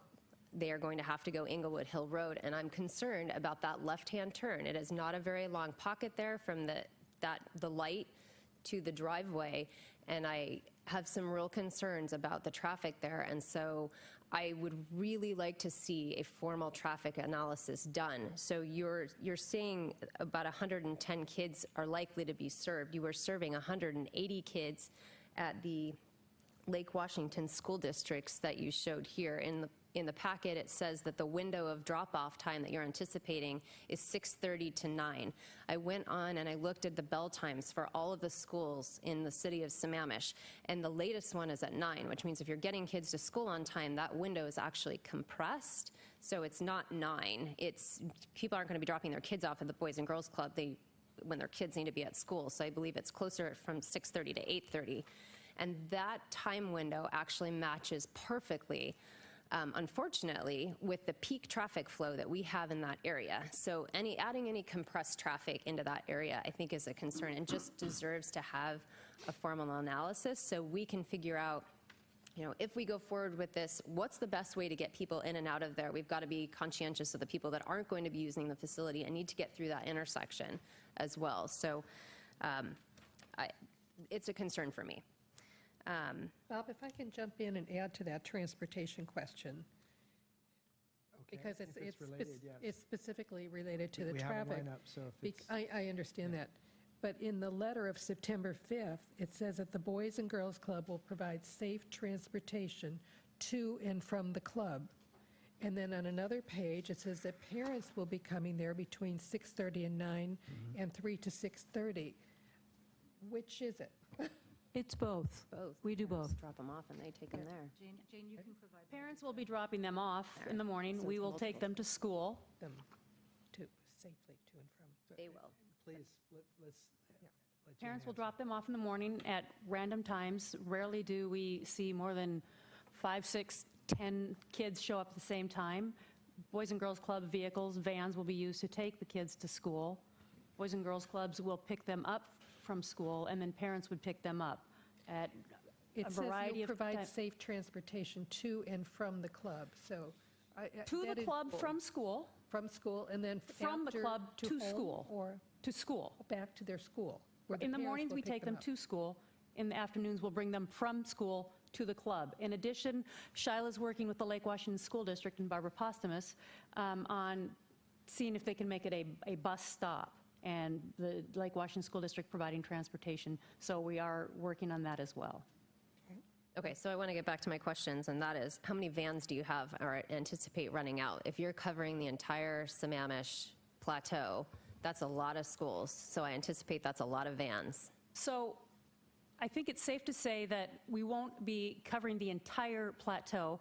Programs would be open and offered for any of the kids on the plateau. However, we will have a limit and a priority basis based on the number of schools. If we have one parent registering for one elementary school on the Issaquah side, that doesn't make sense for us to offer the program to that family.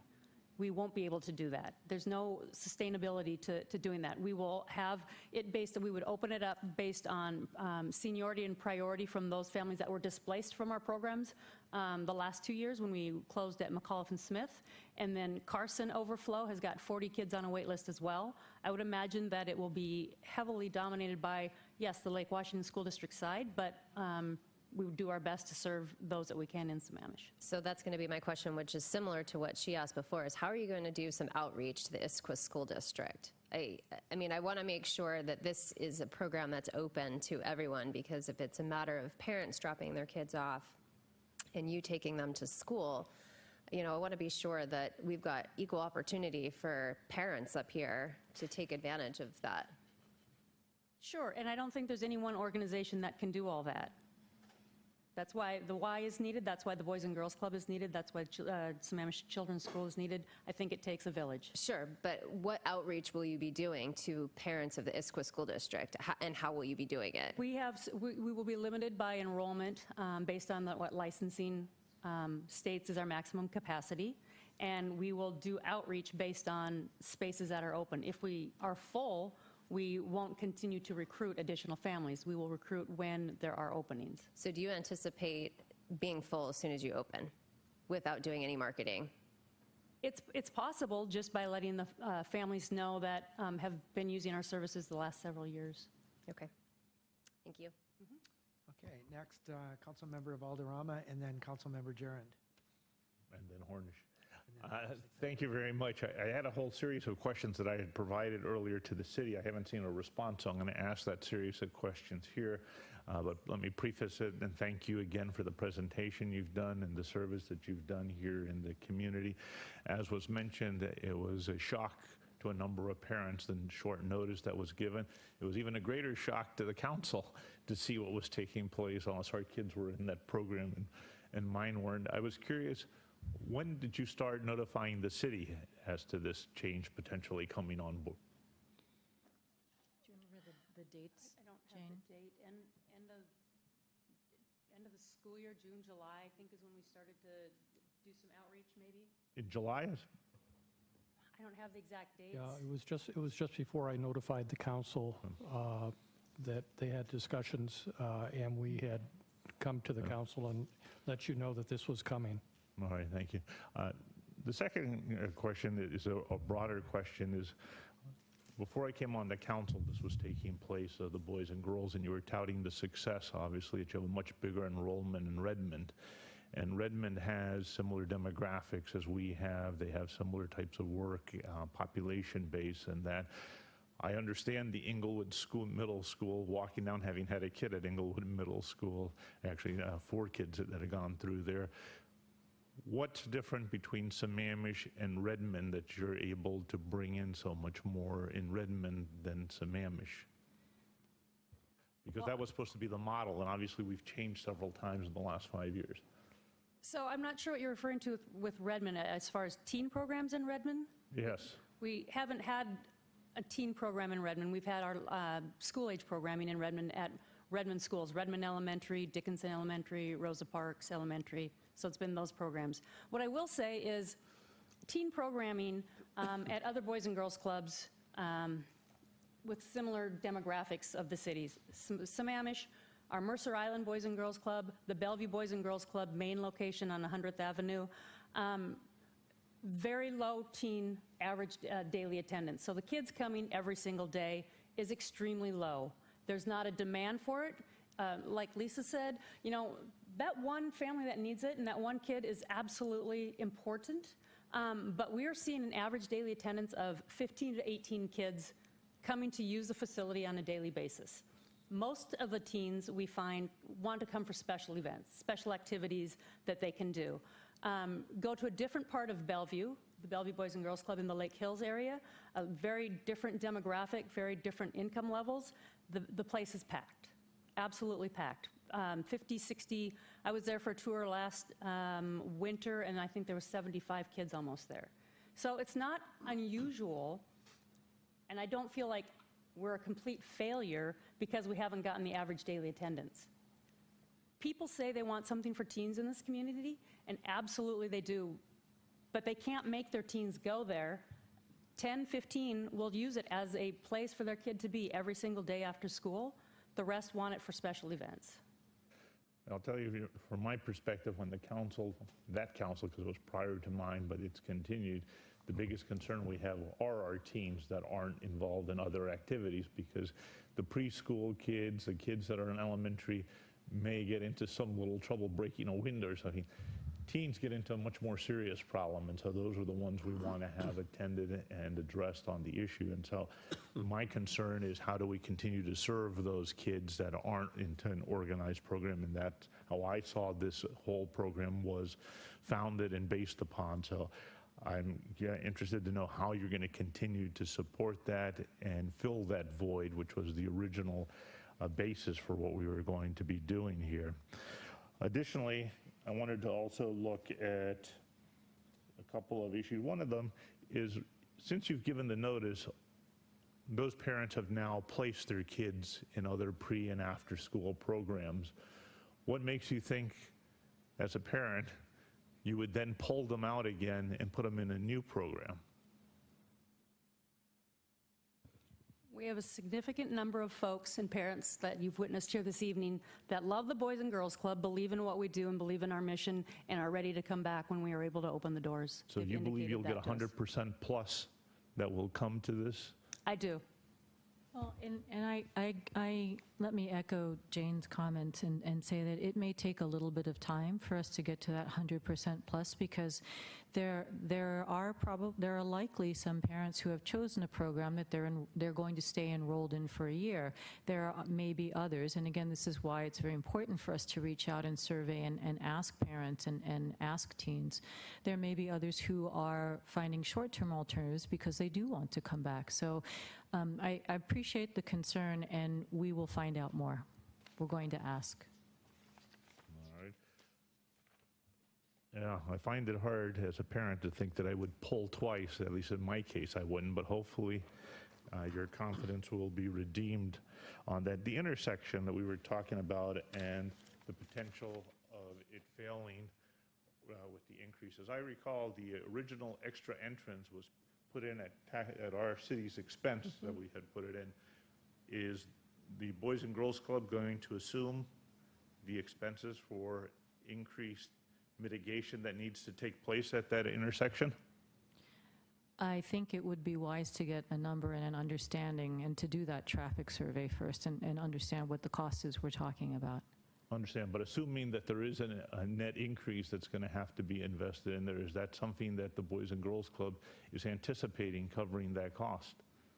I don't know at this point. I don't have a sense for what the expense would be. I'd love to have more conversations with you about it, because again, we want to make sure that the programming there works for the community. So if that is the only way that we will be able to serve our families, then it's something that absolutely we would consider. Could I also interject on that particular item?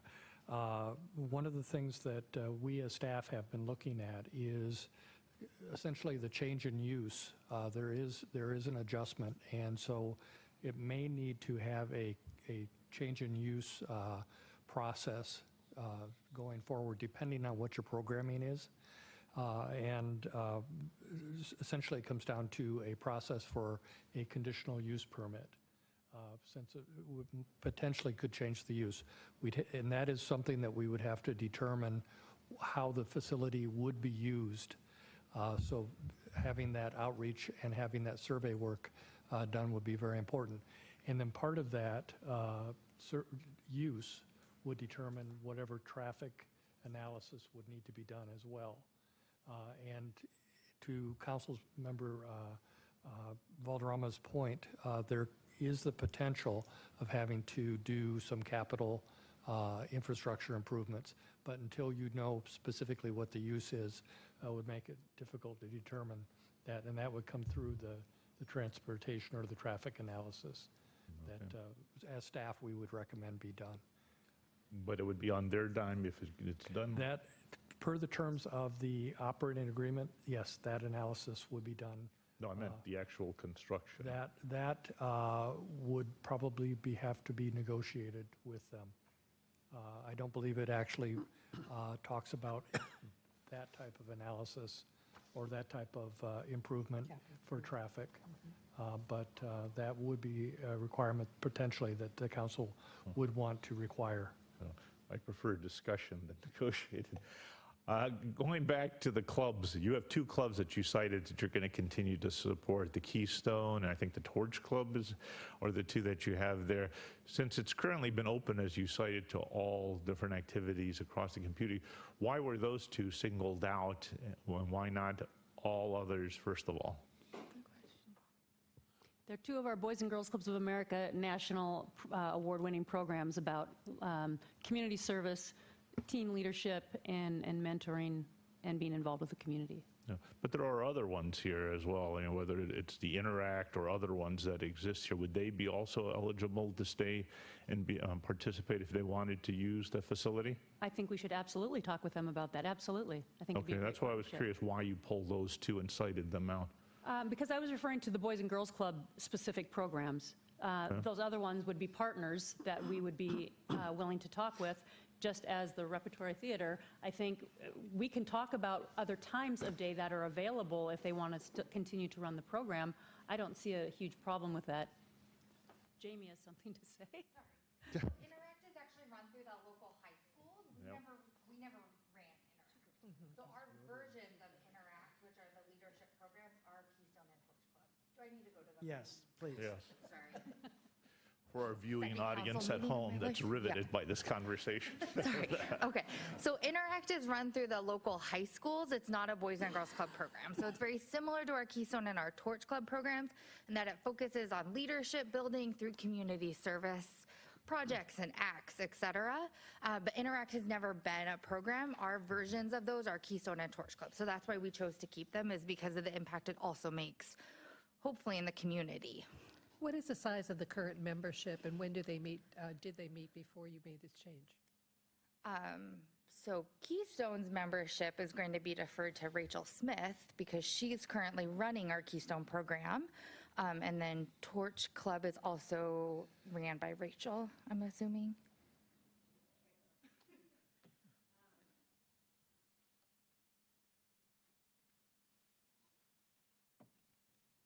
So I just recently took over the Keystone program a couple of weeks ago. So I've met with the two co-presidents of Keystone, and it's my understanding that their group is fairly large. It's about 30 members, which being new to the Keystone program myself, I have learned that that's a very significant size for a Keystone group. And we wanted to make sure that we were continuing the program because it is so large and because it has a dedicated membership base. The Torch Club, I am still learning about with this group, but I understand that that was not so much a committed membership group as much as it was the attendants who showed up in the club that participated. Thank you. I just want to remind that we do have two patient council members, Hornish and Durand, next up. One last question then, before I cede the floor, is Lake Washington School District is the one that you've mainly been servicing and working with here, and that the space requirements aren't, had you pull out from there. Is Lake Washington School District, obviously it was a valuable service that you were providing for the parents of those schools. Have they offered to provide either direct or in-kind service or support for what you're doing? No. Telling. But as I mentioned, Shyla is working with the district on helping to provide transportation from the schools. Okay. Thank you. Next, Councilmember Hornish. It was Jared. The numbers changed on me as Yeah. you were speaking. I pushed the button. Lisa and Jane, thank you very much for coming, and thank the Boys and Girls Club for the great service to the kids and teens in our city. I know in our original vision we thought a gym might be part of the project, and that never came to fruition. But now we have the Y and Central Washington University, and the Central Washington facility does have a gym. Have you reached out to the Y in Central Washington about possible joint programming for teens at the gym over there? That's definitely part of the plan. I mean, Shyla and Rachel have been on site for about a month now. So it's absolutely part of the plan to reach out and see, are there other places where we can use gyms. This is something that, because not all 29 of our sites are standalone. Many of them are in schools, and some of them don't have their own gyms. Gym space is always at a premium, so we're always keeping our eyes open, and we're always looking for partnerships like that. So yes, we will be reaching out. Good, thank you. That's my question. Councilmember Hornish. Great idea. First, thank you very much for what you do. I know how important the Boys and Girls Club is to communities. I've not been involved personally, but I'm very close with an individual that is deeply involved from a former life, if you will, and he's down in Arizona these days.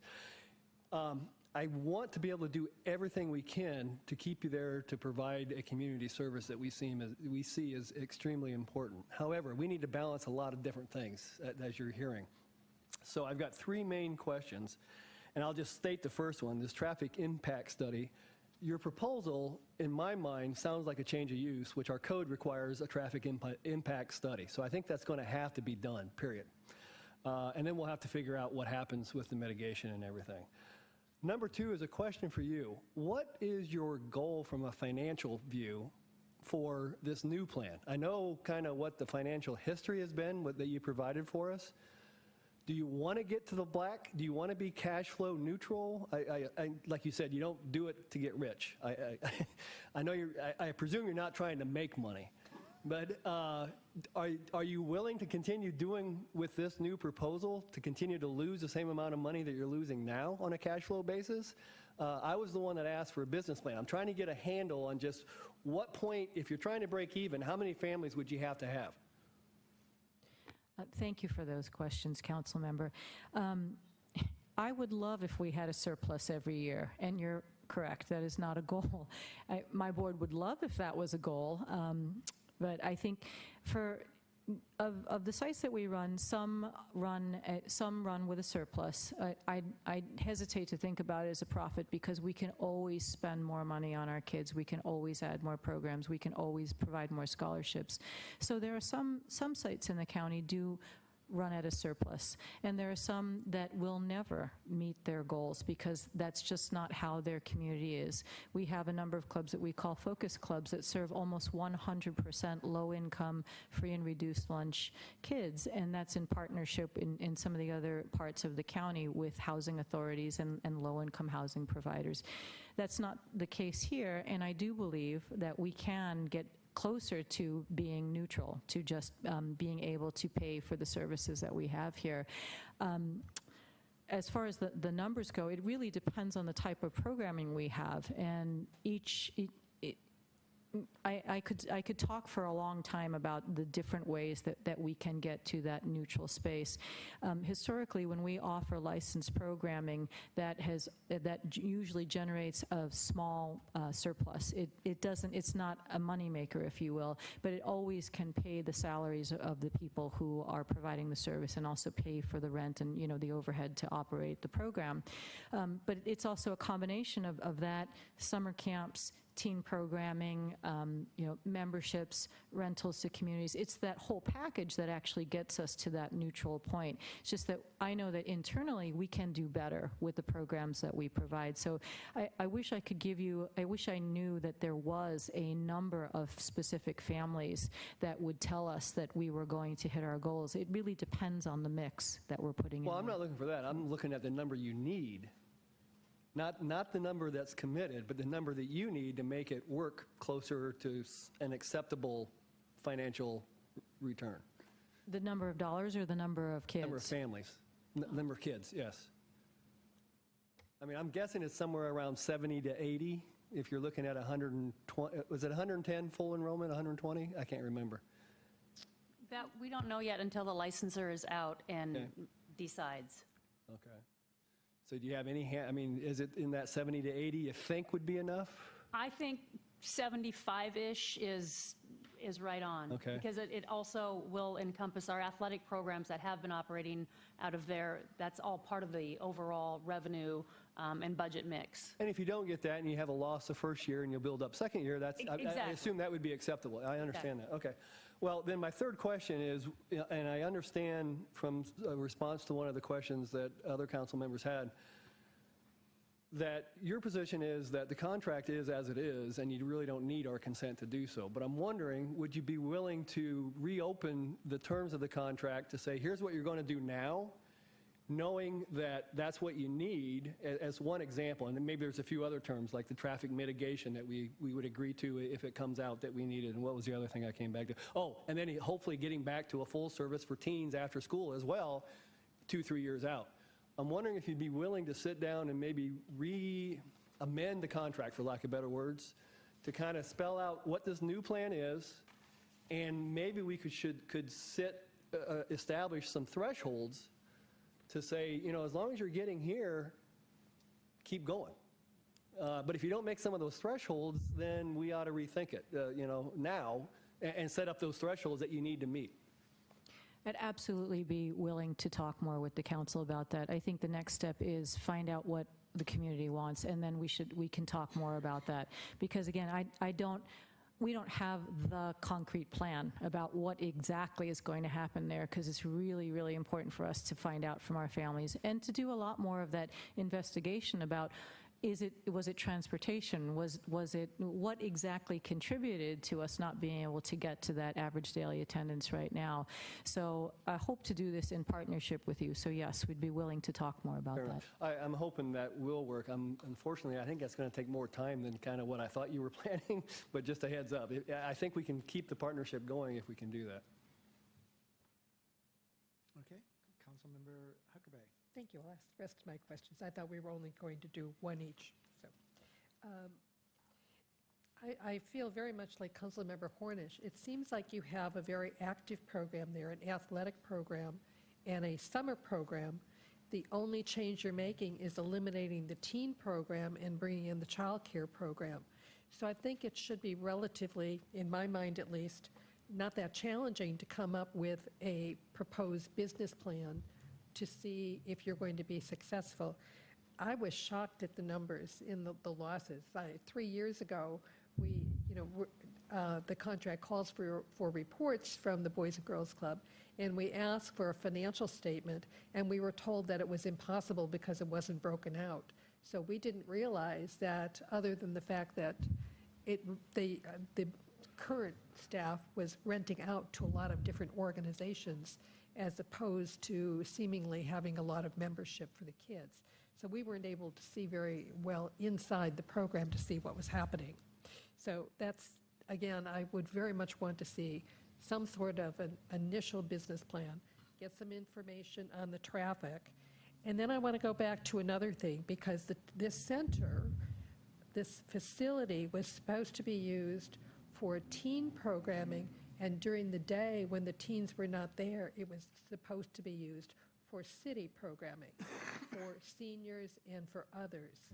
So given the time that the younger children are going to be there in the morning before school, and then after school, what amount of time are you going to have available for city activities for seniors? And I know that the Art East and others that organizations have tried to put programs there, but they've been kind of not necessarily just a no, but we can't provide this because there isn't enough space and you can't leave your supplies here. So it's been very difficult for any of the senior groups to provide any programming there during the day. Under current situation where it's only a teen program later in the afternoon. So how are you going to accommodate that program during the day? And the second question that I have is, what are you going to do about maintenance? Because we had an organization that put on a large breakfast every year, and the last time we put on the breakfast, the other organization we partner with, they told us they were unwilling to come back because it took them 2 hours to clean the kitchen because it was so dirty. With food and everything around on the counters, and there wasn't hot water to wash their pots and pans and their supplies. So how do we address those issues for both for your licensed activity as well as for other organizations that are coming in. And I don't necessarily expect answers tonight, but I would like to have answers to those of how we're going to go forward, because I do have a real concern that we had asked to have other programs there during the day for our seniors. They too have very limited options and places to go, which is why we combined that into this contract. So, and will the space, I understand you're putting in space dividers in that space. So are they easy to move around so that you can move from a childcare to a teen to an adult program? So, council member, that last question is the easiest one to answer. Yes. That one is. The answer is yes. They're easy to move around. And thank you for bringing to attention the question about cleaning the facility. We have a new crew there, and again, I've been here for a year, so I promise you that is not how we like our facility to be. I'm sure not. Not at all. So I appreciate you bringing it to our attention. Is it a licensed kitchen to operate for the? No, we don't. What we have right now is perfect. At some of our other clubs, we have full licensed commercial kitchens because one of them served 38,000 meals last year. We would love to get to that point. That would be a wonderful problem to have, but that's a real challenge to have one of those and operate one of those. I understand. Assuming that traffic works. I completely understand the issues, having had to make the left turn myself in the middle of a lot of rush hour. I understand. And please do remember that we have a third school district here, so please reach out to them. And one of the things I've always had a question about, now that you're here, why have you not offered teen programming on Friday and Saturday nights when it's kind of logical? Frankly, we used to chaperone the dances when they were held at Inglewood Middle School, and that was one thing that brought the kids together, were the dances that were being held. And I don't see the Boys and Girls Club or other organizations, frankly, doing that at this point. I think that's a wonderful idea. It may have been, and this is probably something you can answer better than I can, Jane, it may have been because of the noise, the Friday and Saturday night issues with us upsetting our neighbors with the sound that came out. So the dances these days, it's not like it was when I grew up, so I'll just leave it at that. I love that idea of offering something on Friday and Saturday nights that would not be upsetting to our neighbors.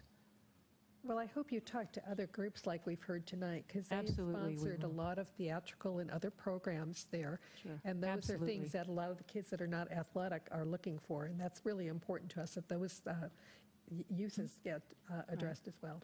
And my son is one of those not athletic kids, and I would love to have him in a space like this on a Friday night with friends doing something that I don't have to worry about. Thank you. Great, thank you. I have a comment and a couple of questions. First off, I want to say it's, I don't know how to, the response of where we are today, because while I wasn't on the council, I was working, I think I may have been involved with the Kiwanis Club at the time that Jane was involved with opening this facility, and we had high aspirations for what was going to happen with this facility. It was before we even thought about the why. It was really pioneering this facility in our city. So we had high aspirations. And frankly, I've seen the good work that has been done. There have been some events. The comment that was made about the young man that came out of the Keystone Club and the leadership today still impacts not only the lives of people here in Sammamish, but really in the region with some of the programs that were spawned out of some of the programs that were hosted, if not Boys and Girls Club programs, but hosted by the Boys and Girls Club there. So we had high aspirations, and I think some really wonderful things have been done by it. But it is disappointing to see where it's gone and that it never really seemed to excel. However, I will say that I don't think we see the whole picture very well. I think we miss this sometimes because the athletic programs that occur outside of the facility, I don't even know the magnitude of that, to be honest with you. And I think where the Boys and Girls Club may have missed some things is they're not reporting that into us. They're not getting credit for the impact that they have on the teens in our community outside of the bodies we see going in and out of the facility. What does that local program look like that is affiliated with this center? Because I always hear the athletic programs out of Redmond that our kids go to, but really, what is the impact here? So I'd like you to get some credit for that full service of what you're doing. But there are a couple of comments that I would make about, now I want to go on a side comment. The last time we were reported, which must have been a year ago, because your predecessor, I think, stood at the podium, and the question was asked about what happened to the basketball court, as you can imagine. And the response that we got at that time was, well, the Boys and Girls Club was under hard times, and there really wasn't the resources for us to do it, but things have improved, and we can look at that now. And so the last report that we had with the community was we were going to look at a basketball court, and today we're shutting down our team program. You know, so it's disappointing for us as well. We're together with the Boys and Girls Club of what needs to be done with this facility. That's how I feel in this. But what's concerning to me is you had said that you're going to do a survey in a month from now. Are you going to have the results a month from now, or are you going to do the survey a month from now? Because I'm going to go back to, I agreed with some of the comments about a business plan. It would really be nice if you could have come in even tonight, I think, with some forecast, not really in actual dollars, but this is what we see with this facility. This is how we're going to impact the community with our athletics programs. And we really saw some concrete things, some planning to be done. So I go back to, is the survey, the community input that you're going to have, is that going to be a month from now? Then, as you can hear with the traffic study, that really needs to be done. I think you can see the seriousness that we need to really look at how will that impact that intersection. My question would be, can you wait that long? I'm not sure. Could you make a comment of what that study would take? And if there was a conditional use permit required, is this now 6 months out to be able to get this? And we've shut down the teen center. We really can't service the school-aged kids. And so really what's going to happen with that facility for the next 6 or 8 months? And the longer this goes on, the harder it will be to recapture the kids that have found, or the parents that have found other resources. So those would be my concerns, and that would be something that I would like to see. So I don't know that there's a question that you could answer right in there, but I just wanted to explain my thoughts as we were going through this process. Can I ask, I'll ask the question, for a traffic impact study, how long would it take for the city to do that, assuming full enrollment? Once you get licensed next week, you'll find out next week, I think, from the license, right? Well, Charlotte, when's the visit? Okay, so, yeah. Okay. Solid idea. So once we know what the max enrollment is, we would do a traffic impact study with a full Actually, enrollment. we would ask the Boys and Girls Club to do the traffic Okay. impact study. Okay. And I would anticipate that would probably take 3 weeks or Okay, so. that's By the what I was time- looking for. Thank By you. the time Okay. they'd have to probably solicit that, and they'd have to solicit a vendor and then work with them to do the analysis. But then again, that would be dependent on the programming for the facility. And what about the conditional use permit? And then the conditional use permit would be dependent on the use of the facility, and that probably would take somewhere between 45 days and 60 days to do. That, I would say 60 days in total would be a good effort. So we're seeing at the earliest, to Bob's point, roughly 70 to 90 days before they could actually open and start bringing in families. I would think so. That would Okay, be. I'm just trying to put some parameters around it. I would think a little more than that to get it. 70 to 90, 100, I don't know. But the conditional use. 2018. Yeah, the conditional use permit would be city processing time and not the preparation time and the work that the Boys and Girls Club would then have to do prior to. Ready, yeah, okay.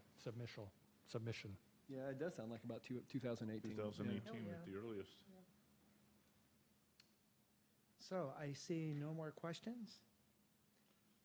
Okay. Do you have any comments that you'd like to make or any thoughts? So maybe next steps. We'd be very happy to work with Boys and Girls Club and support the survey and then report back to council as things move forward. Next steps. Would that sound reasonable? I do want to Sounds remind- perfect. I'm sorry, I didn't want to interrupt, but we do have public comment scheduled as well. Oh, Right now, 15 minutes for public comment. So, would you like a break? It's been proposed that maybe we have a break before comment? Okay. Everybody will. So are we going to have recess or bathroom break? Well, or that's what I was public asking. comment? Can we have public comment? Yeah, I think so, too. Okay, so we have 15 minutes of public comment time scheduled, so let's call it quarter to till right now. And so first, is there anyone that wants to give comment? Please, take the podium. 3 minutes. There's another on the left.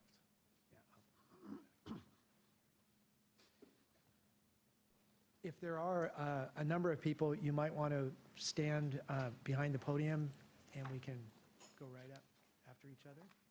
Your name and Hi, address, please. my name is Patty Tornquist. I have a son who's a senior this year at Eastlake High School. Could you give us your name and address? I'm sorry. Patty. Can you guys all hear me? Patty, could And you please he give us was- your address as well, please? Pardon me? Could you give us your name and address again, please? It's 1618 236th Avenue Northeast, just north of Samantha Smith. I was really dismayed when I heard that the teen center was closing. My son, who is now a senior, has used it since the day it opened. He's not perhaps the biggest user, but he did get a lot of use out of it, and it's just a healthy thing for the community. But what I want to remind the board of is we moved here when he was a kindergartner, and even back then I heard plans of a teen center coming. And it was exciting to me because I wanted some place besides the Safeway parking lot for my son when he became a teenager to hang out. And that effort took years to come to fruition. I know some of you guys remember it, and some of these folks do too. So it was exciting when it opened, and my son got good use of it. But now it's really disappointing that it's closing, and with almost no notice to those folks who are using it. And I just really feel like I've been, the rug's been pulled out or something, or we've been, bait and switch here, because we worked so hard to make it happen, and it took so long. And if we let this close, I don't think it'll ever come back. And I realize that the daycare situation for folks at the elementary schools is critical, a couple of weeks' notice and they can't find stuff. But I will tell you, there's a private model for daycare.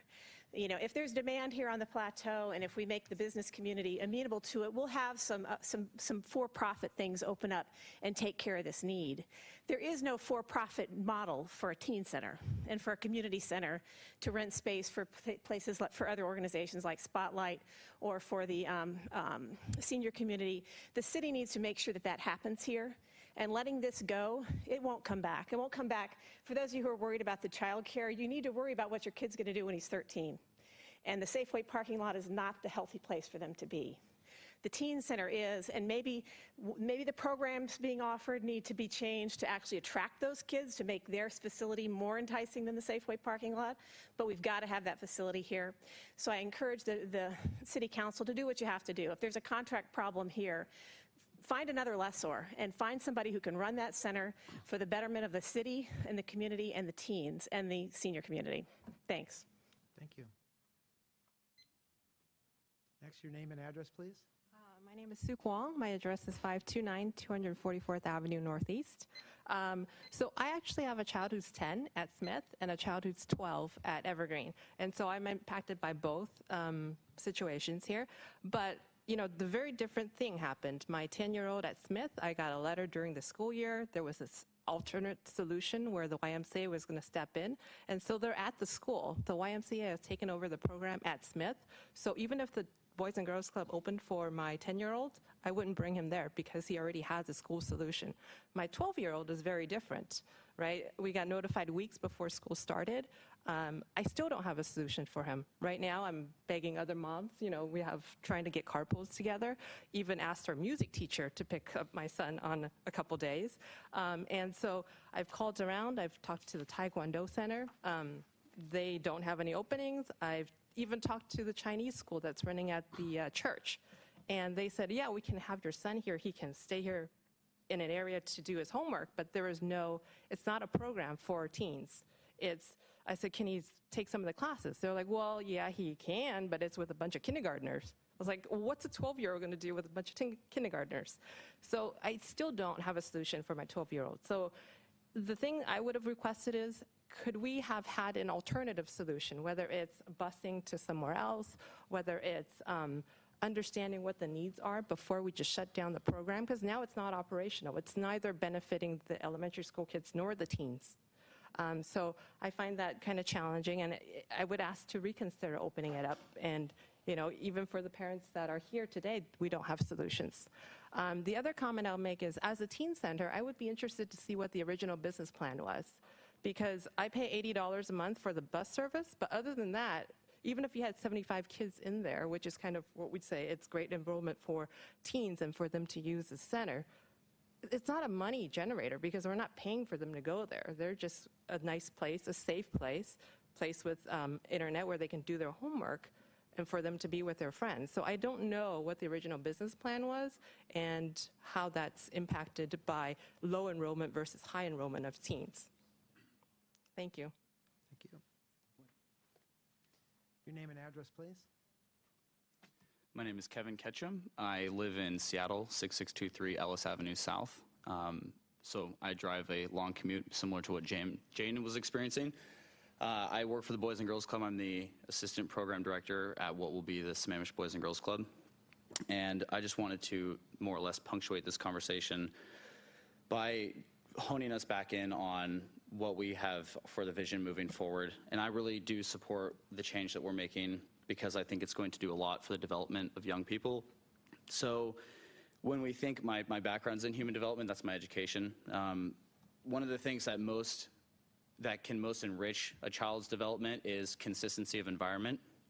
And I think that our programs struggle a little bit with the school-age, elementary-age kids because we're at the mercy of the schools. And we know, I'm sure you know as well as anyone here, that the development in Sammamish right now is crazy, and that's putting a lot of pressure on the education system, Lake Washington, Issaquah, everyone. Schools are being asked to do a lot, and they're being handed very little in order to do so. So that's where our programs step in. And I think that when our programs are at the mercy of the space that schools have available, we struggle as much as the kids do, and I think it impacts the care that we provide. So by transitioning to a controlled space and a consistent environment, we're going to be able to do a lot more for the youth that are attending the Boys and Girls Club in Sammamish. Those elementary age kids are going to get strong programming. They're going to have consistent mentorship from educated and capable staff. Those kids, they need that environmental consistency. They need predictable interactions with the staff. They can't get that if their environment's changing every year. Families need dependable and consistent access to services, and they can't get that every year if we're constantly changing spaces and our programs are moving from portable to portable. We're losing classrooms, all that. So this is a solution to a problem. I recognize that it does create other issues, and those are things that we will address. But when we're faced with these massive space reductions from the school, our elementary students, they need somewhere to go, and they're not old enough to take care of themselves. So I think that with consistency and with a strong environment at the Sammamish Club, we're going to be doing a great thing for the elementary age kids, and there's going to be a lot of them that are going to be attending. And I just think that we need to be focused on the positive message as well. Thank you very much. I have a comment or a question. Thank you. Please. I very much appreciate that. I think you'll do a wonderful job with the elementary school kids. But what are we supposed to tell our seniors, who are our taxpayers in this community, who knew that that center was to be open to serve them as well? So how are you going to serve them? Senior citizens? Yes. Well, that center was designed to be a teen center and to serve the seniors in this community. So my question is, what are the programs? And I don't expect an answer from you, but that's an issue that we have to face. Can I provide my CEO an opportunity? Continually ask us why we aren't opening that center for more senior programs. We don't control that center. So, Lisa? I think, thank you, Jane. I can appreciate that. I can appreciate that there are a number of groups that have been renting and using the facility who are concerned about their ability to continue to use the space. So We do need to put together what the plan is for this, and the reason that you don't have it again is because we're really trying to change how we've done things. We want to be better, and we want to make sure that we actually do incorporate all the feedback so that it won't be a surprise to you or to us in terms of what the community expects and what the best and highest use of that facility is. Thank you. Next, name and address, please. My name's Nimisha Goyal, and my address is 314 210th Court Southeast, Sammamish. I don't want to repeat everything that everyone's already been saying, because I feel the same. I have a 9-year-old in Samantha Smith, and I have a 12-year-old in Evergreen. And hearing 2 weeks before the start of school that, okay, this is no longer possible was obviously pretty disturbing. But I want to say is when we first moved to Sammamish, a couple of years ago, and my kids were still in Smith at that time, the need for after-school programs for kids in the elementary school is still pretty big. So they were still on wait list. They did not get in, even though Boys and Girls Club was there in the school that year. So I understand that if they were there in the community, they will probably have the enrollment. But on the same note, for the teens, there is absolutely no option. And I feel like that being taken away is just something that shouldn't be done. The teens at the teen center, as far as enrollment goes, whenever I went to pick up my kid, I always saw a bunch of kids there. And like someone mentioned right now, the fee at the teen center was nothing. So as far as being financially able to make it happen or make it not happen, I'm not very sure how that came into play, because we weren't really paying anything except for the van service and a yearly $50 membership fee. So had we known that, okay, if that is the case, do we need to pay more? Because we are paying a lot more for our elementary kids for their for them to have daycare options. So is that a model that we're looking at? Then okay, sure, then that could be something to be looked at. And as far as sending out surveys to parents, nothing was done before. So I don't understand how suddenly getting surveys to get input from the community is a suggestion. I mean, it should have been done before the program was pulled, because the need is there and the need was always there. So even the folks that were actually enrolled could have been asked, okay, is this a need that you still see as an ongoing need, or are you not considering it anymore? So I don't know, I just feel like this is something that needs to be in the community. I feel like it should absolutely not be taken away. So just wanted to say that again. Thank you. Thank you very much. Any council comments, questions? Okay, any other public comment? We're a little, please. Just one more comment. Name and Earlier I address heard... Again, please, for the record. Oh, my name? Sue Kwong. Address. Address 529 244th Avenue Northeast. I heard earlier the reason that some of the other middle schools weren't reached out to was because of limited van service. But yet now, as we look at servicing elementary schools, all of a sudden we have vans that can service all of those schools. So I think, maybe reevaluate if we are able to get vans, can we go back and reevaluate reaching out to those middle schools and increasing enrollment that way? As opposed to just saying we're shutting down the teen option and then doing something completely different. Very good. Thank you. Thank you very much.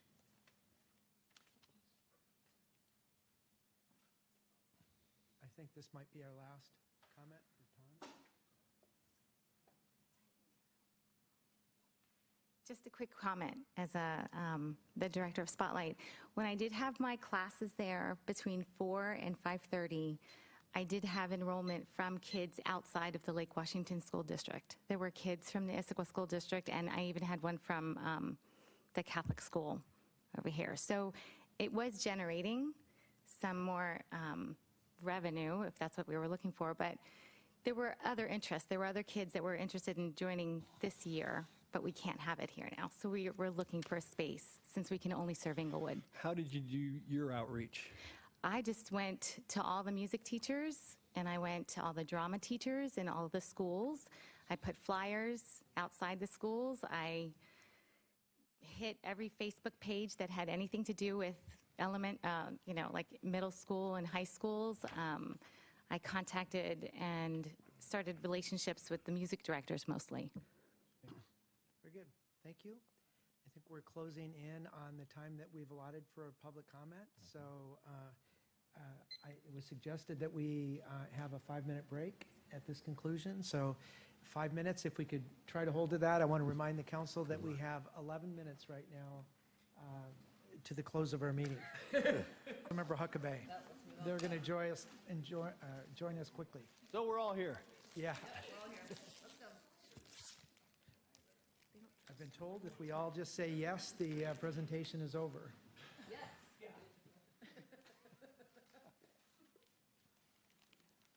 Great job, Andy. Good. How many properties did we buy?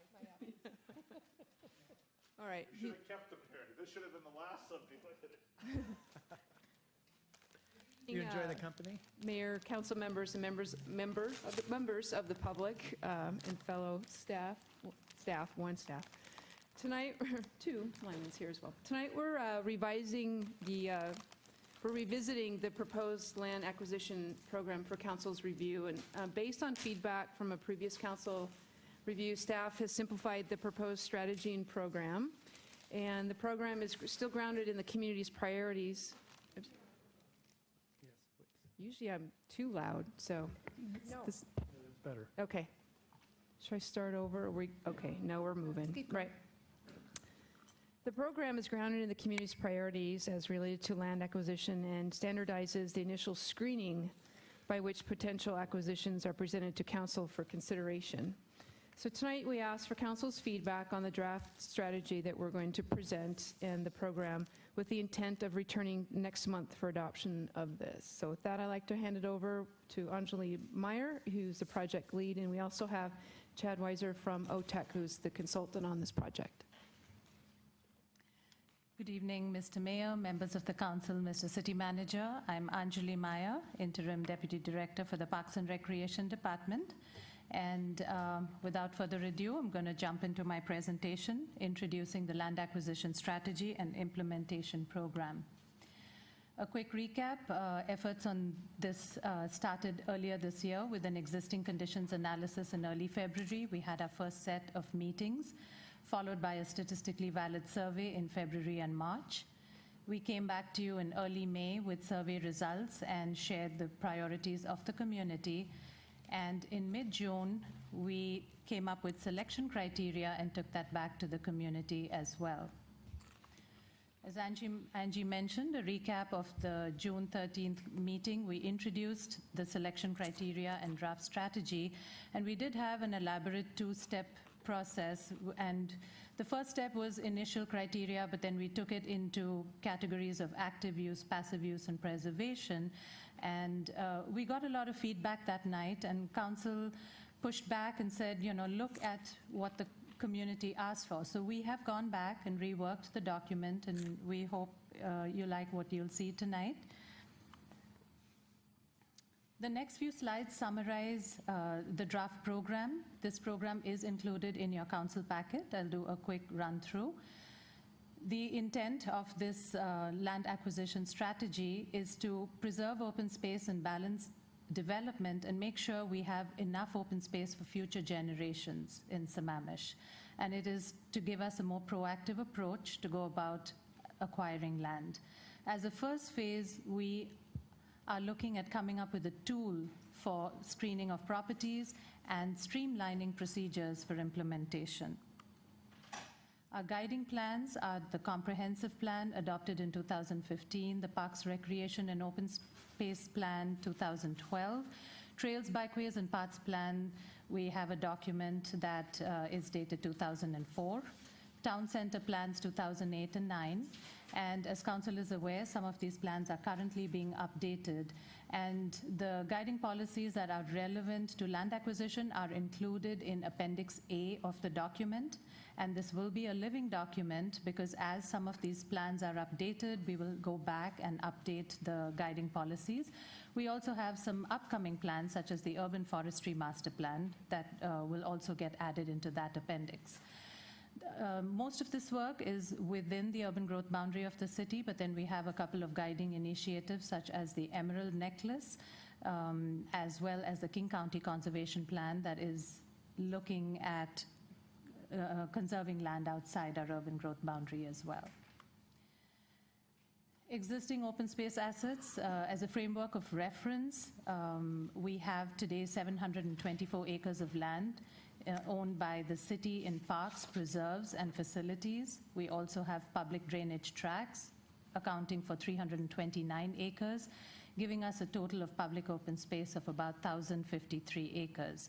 We also have open space privately owned through Homeowners Association, accounting for 1,659 acres, giving us a total of 2,712 acres of open space.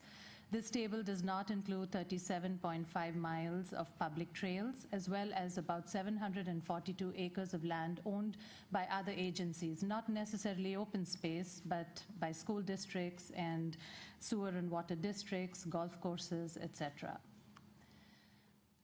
Here is a graph showing you where we started with 44 acres in '99, and we are at 724 acres in ownership today.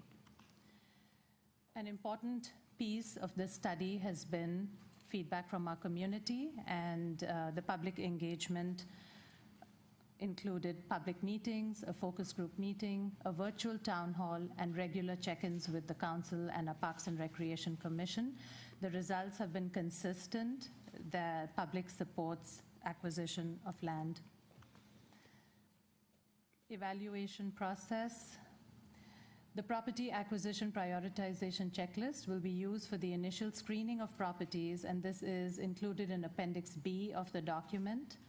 And all it is a set of 10 criteria that reflect the priorities of the community, and we'll look at them in the next few slides. The more categories that, criteria that a property meets, the higher its priority. So the first criteria is that a property has legal access or it's adjacent to city-owned property or other publicly owned spaces. Acquisition will support preserving tree canopy. Acquisition will support sensitive area protection or stream corridor preservation. Property is relatively undeveloped and of high ecological value, and this focuses more on habitat. It also, this criteria would help us capture anything that is not just a wetland. It may be the headwater of a stream or other sensitive areas. Acquisition will support expanded connections in underserved areas, and that will be as identified by adopted plans. Acquisition will support expanded waterfront access for the community.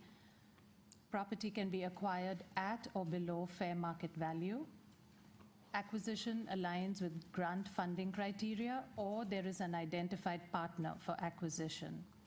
And then utilities available at the property is always a plus. And finally, property acquisition directly fulfills implementation of specific plan goals. So really, staff's role will be to test properties with those simple 10 criteria and then bring to council the ones that are a high priority that would meet 5 or more criteria. A medium priority, 3 to 4 criteria. Low priority properties would likely not be brought to council, and those would be those that score just 0 to 2 criteria.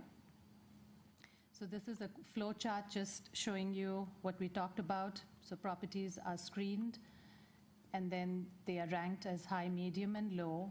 High and medium are brought to council, and if council authorizes staff, then we continue negotiations. And low priority parcels would not be brought to council for consideration.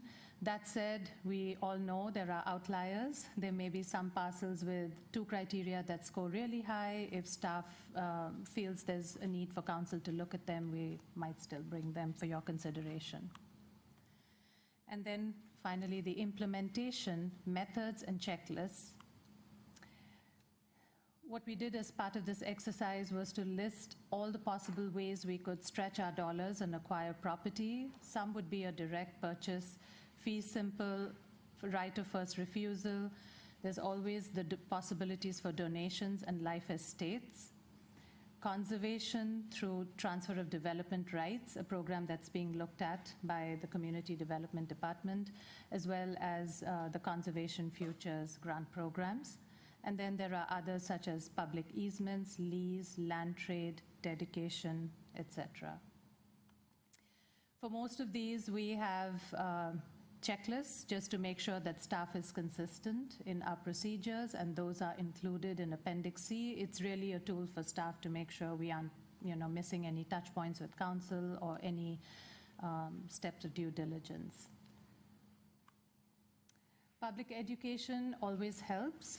We've learned a lot through this process, explored many methods of acquisition. We'd like to share that with the public. That is something we'll take on in the next phase as soon as this program is adopted. We have had some individual meetings with interested property owners. We will continue. We'll try to put together a simple handout and hold information sessions and use social media as well. There's always non-acquisition preservation tools.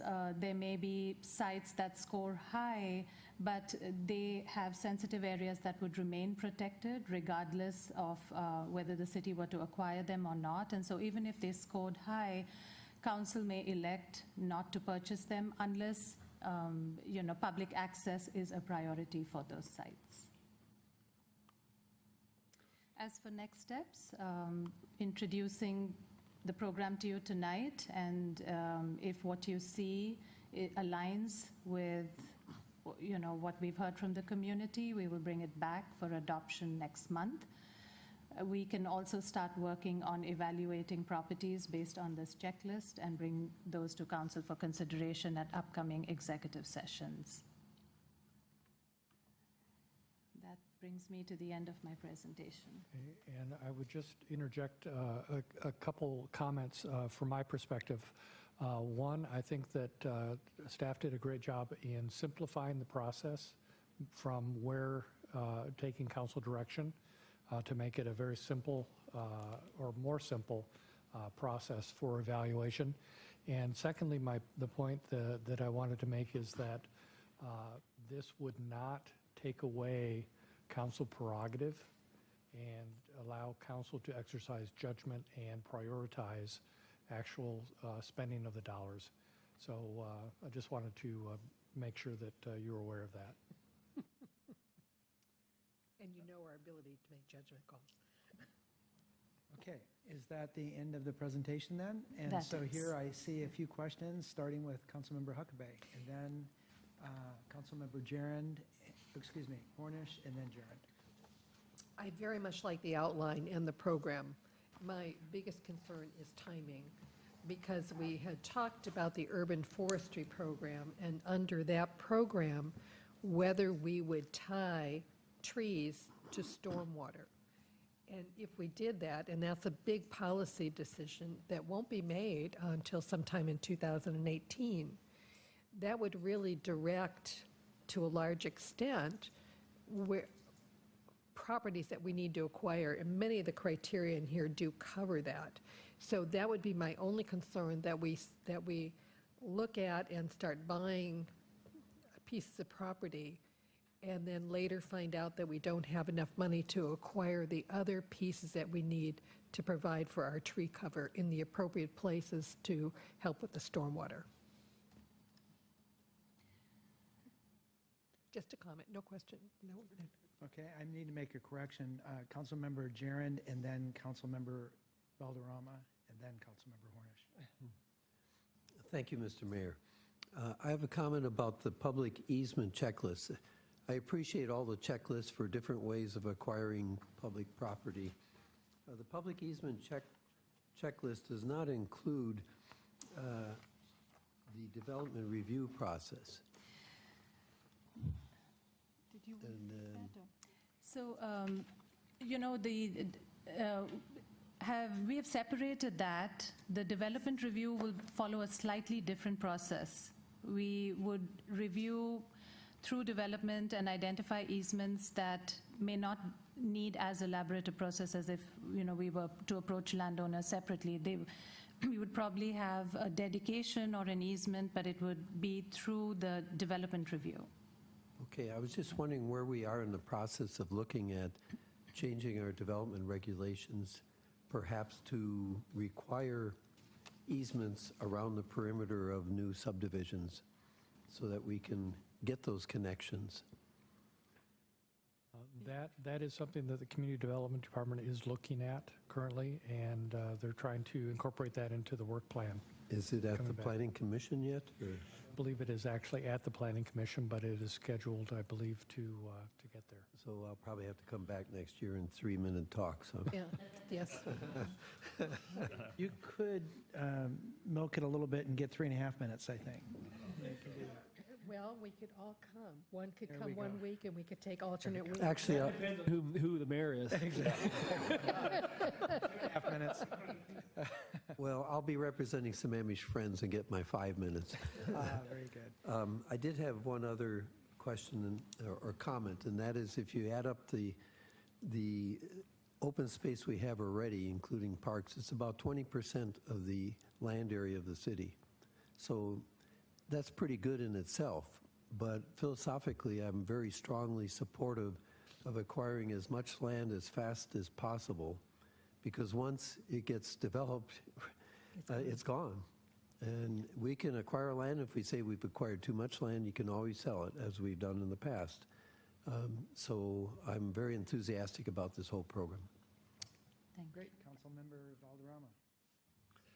Yeah, I guess I'm still trying to grapple with the idea of us getting into land speculation. But that aside, If we thank make you. money at it, we'll be fine. Thank you for the presentation. I appreciate the work that you've done in trying to simplify it. I have a couple of questions. The first one, actually, I'll follow on what Kathy had mentioned earlier on. And I have some concerns about how you do this unless you proactively first identify what types of specific land we want to be acquiring, so that you don't go ad hoc buying it and then find that you don't have the real land that is of interest. And if you go back to that process and flow that you have out there, if you bring that chart up, what normally happens is we have land that's of interest and it's brought in. And why don't you bring that chart up just so that I can go through it with the high priority versus the low priority here. That one there. So each time somebody brings in, which currently all the time, every month I have somebody coming up and saying, my neighbor wants to sell his land, why doesn't the city buy this? And, which is the typical, regardless of if it fits into our evaluation criteria. If we were proactive and identified those types that we wanted, we could be eliminating a lot of those before and be able to fit into an overall framework of what we're trying to do, so that it's not the monthly, oh, here's another opportunity, here's another trail, but what makes in the greater picture. Additionally, when we were talking about, and I appreciate that you had put in that the non-official conservation, because we have a significant portion of our city, I believe it's over 40% of our city, that's encumbered by the environmental critical areas of wetlands, steep soils, erosive, and that. So we have a significant amount of our city that's already encumbered and being preserved in there, and should be taken into account as well, because sometimes when we're told, oh, well, here are these wetlands, well, those are going to stay pretty much in that condition. When you go back to your criterias, criteria number 5 jumped at me, and criteria number 10. Criteria number 5, you had that will expand connections in underserved areas as identified in an adopted city plan. Is that the PRO plan, or what plan are you talking about there? Yes, it's, it would be more the trail connections. So largely the PRO plan, it could also be, aspects of the transportation plan, but it's really looking at connections that we don't have, and the only way we would have them is if we had land in public ownership or easements. Okay, then on number 10, but the PRO plan comes up again. Right. So if you flip the next slide. Yeah, the 10 where it talks specifically about the two plans. Yeah, so I saw that as a duplication. Yeah. So if you recall, what we heard from the community, actually the highest priority for them was trail connections. And so, this 5 is really attempting at giving it its own point if the parcel would provide a connection. So then we should change it to will support expanded trail connections in underserved areas. And to Yeah. specifically call that out and differentiate it from the other one, Okay. which would make sense. And additionally, when we go to the trails, and we had talked about and you look at the number of acres that we currently have, which you went from the 37 44 to the 700 to the 724, as you put at the bottom. That does not include the 37.5 miles of public trail. It also doesn't include the athletic fields, and it also doesn't include the in-pipeline donations of land that are there. Some of those known, like Mary Piggott. It doesn't include others that are in process as well. And so this number actually is much bigger than what we're seeing when you take those into account as well. And I'd be curious, when those numbers are taken in, how do we compare to our peer cities? We like to compare ourselves to Mercer Island and those, and I'd like to see where we're at. What do you mean Mary Piggott's property's not included in here? You mean the unacquired? Parcel hasn't been given. The third, you're talking about the parcel is not undonated included in parcel at this this number. point. That's Yeah. correct. And there are others that are in process right now Right. as well. And so when we start to include those in there, this That's number fine. starts to grow just wanted to dramatically, clarify. as with the athletic fields and that. And so I'd So like to. actually, the pro plan will drill into this a little bit more, the Parks, Recreation, Open Space Plan update. In its inventory and gap analysis has a more detailed inventory and analysis of the types of property and the ownership and how that relates. And we can do some comparisons to comparables, if you'd like, in that process as well. Okay, thank you. Great. Next, Councilmember Hornish, Huckabee, and Deputy Mayor Malchow. Yeah, two things. I think you've got my support on this process. I think it's time to get started. It may not be exactly perfect, but it's time to get started, my opinion. Number two, it's the same issue. I'm looking for those comps. So yeah, I would like to see that. And with that, you saying that would probably be provided to us in the pro plan, and when would we have that? The pro plan is slated for completion and adoption at the end of February of next year. So before we make any big decisions, we would have some input as to And where they'll- we're at. Okay. Right, and there's some check-ins between now and then, too. So there's some steps with the council before that. It's not as if you're going to get the whole document in its entirety in January. There'll be some check-ins between now and then. We'll talk about Good. that. Well, I don't know how you do the comps, to be perfectly honest, because what you exclude and include is Exactly, just a yeah. god-awful mess. But Something is better than nothing. Right. Another way to look at that is level of service, which we will explore further into the pro plan, and several approaches on that, as well as a geographic distribution 6 years ago. analysis. Yeah. Okay. Deputy Mayor Malchow? Thank you. I appreciate the fact that staff has kind of whittled down that list and made it a little bit more generic for us. I want to remind both this council and the public that we set aside $7 million this year for land acquisition, and that was done because our community is saying they want it. So I want us to take that into account, and to Councilmember Jaron's point, when it's gone, and we always have the ability to sell it if we purchase it. So to that end, when parcels come up for timing, I can appreciate your comments as it relates to the urban forestry management plan, but I think we're going to be able to exercise judgment when a parcel is brought to us, and we'll know if it's of high value to us or not. I just want to make sure that we're not having opportunities pass us by. I realize if we don't spend the $7 million in 2017, it's going to be there in 2018 to spend, because I think we did $13 million in that 6-year window to spend. But I want to be sure to recognize the fact that the community is desiring acquisition, and that's what this is for. I appreciate the checklists that we have here to go through, and I appreciate your efforts on it, and hopefully we can buy something that the citizens will enjoy. I, by no means, would say they shouldn't go out and buy something tomorrow. Okay, good. Councilmember Huckabee. I do want to go back to this trail connection, because it kind of puzzles me, because I've talked with Jeff, and I've talked with Jesse, and I've talked with you about these connections. And what I have observed where we live, there are all these developments and there's no way to walk, say, from 214th to 218th. But it's because they put fences on the trail connections. And Jeff didn't think that that was something that, through the development process, that is something that is approved. But if you walk out of my house and you go in this direction or that direction, you run into a fence. And it's between almost all those developments in that area, and I've not seen that in other parts of the community. But how are we going to, I understand in the transportation plan, we're going to be looking at that, because we want people to be able to walk to the town center, and certainly that's so close to the town center, we want to acquire some of those.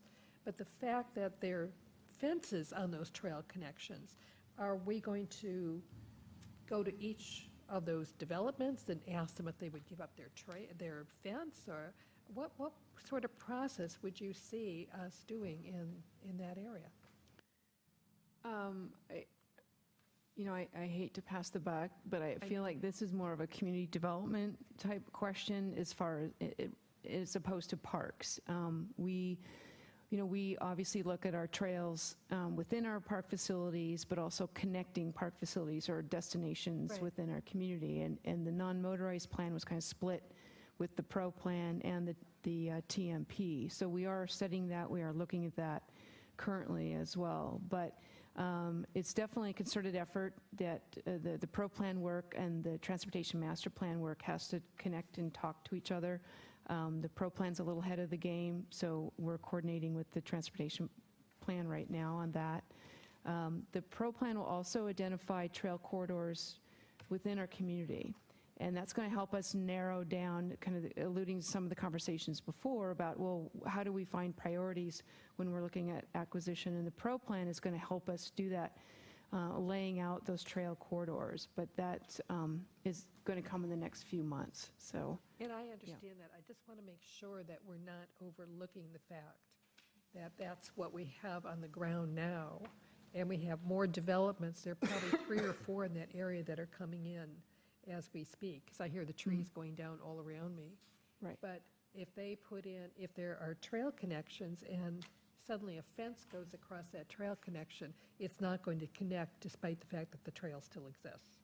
Right. So and I don't know where we do that, and if that's in the development process that we can drive that, or just how we're going to be able to drive that, or how we're going to get back the trail connections that have been lost because of it. Right. Great. Council, all great questions. I don't see any others, but I do have one of my own that is really kind of a curiosity from an operational point of view. You've reduced this down to these 10 questions that seem to be most efficient, and I wonder if there were any surprises if you took a pile of 50 properties in your testing and applied those 10. Did you see how it worked and how it operated, and were there any surprises that came up with existing properties? We have started testing, to make sure, obviously didn't want to just put together a list. And so for the most part, it's working out. I'd say there's, sometimes you just are finding one parcel that you would have guessed that would rank a little higher is coming out slightly lower. And we might just have to sit down as a group and revisit, why that's happened. But for the most part, it's working. Okay. Yeah. Very good. Well, there are no more questions, so Mr. City Manager, did you want to? Great. Well, I think what we'll do then is we will plan on bringing this back for council adoption. If you have any other thoughts, please do let us know. But that will be our plan going forward. And to Councilmember Hornish's point, we will have the opportunity as time goes by to revisit it if there are any adjustments. But I think it's a real good first step. The other thing I'd comment on is we're actually this is a leading edge opportunity or leading edge process. Most other cities don't do this because it is so difficult to do and it's so difficult to frame. So I commend council in your direction and staff for the work that they put into this. So thank you.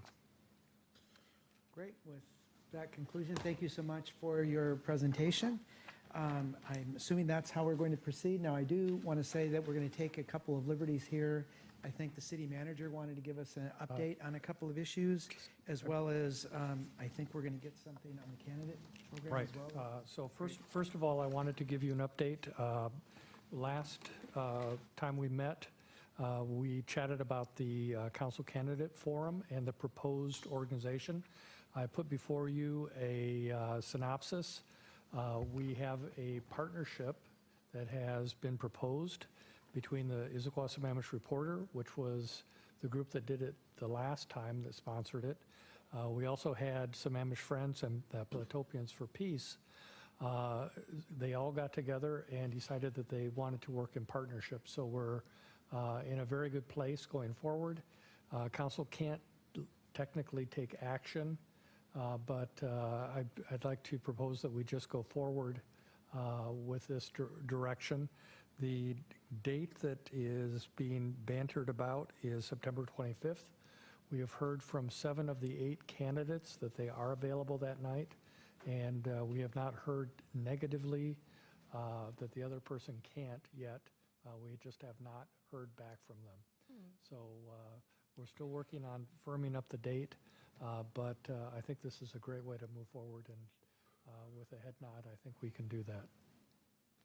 Great, thank you. It goes without saying that it will then be televised on Channel 21. And it would be televised in the same manner as we had before. So we're very pleased that this all came together as well as it did. This is very thorough. Yep. It's Nice very well proposal. thought out. Well thought out. You're absolutely right. And you might remind us that we can submit proposed questions, or the public can submit proposed questions to. Yes, they will have to the reporter. They will have that process, and they will be doing public outreach for that, and we will actually advertise that, as well as they will advertise that. So we'll actually have, I think, a better outreach with less, or with more time than we did last time. So I'm very pleased.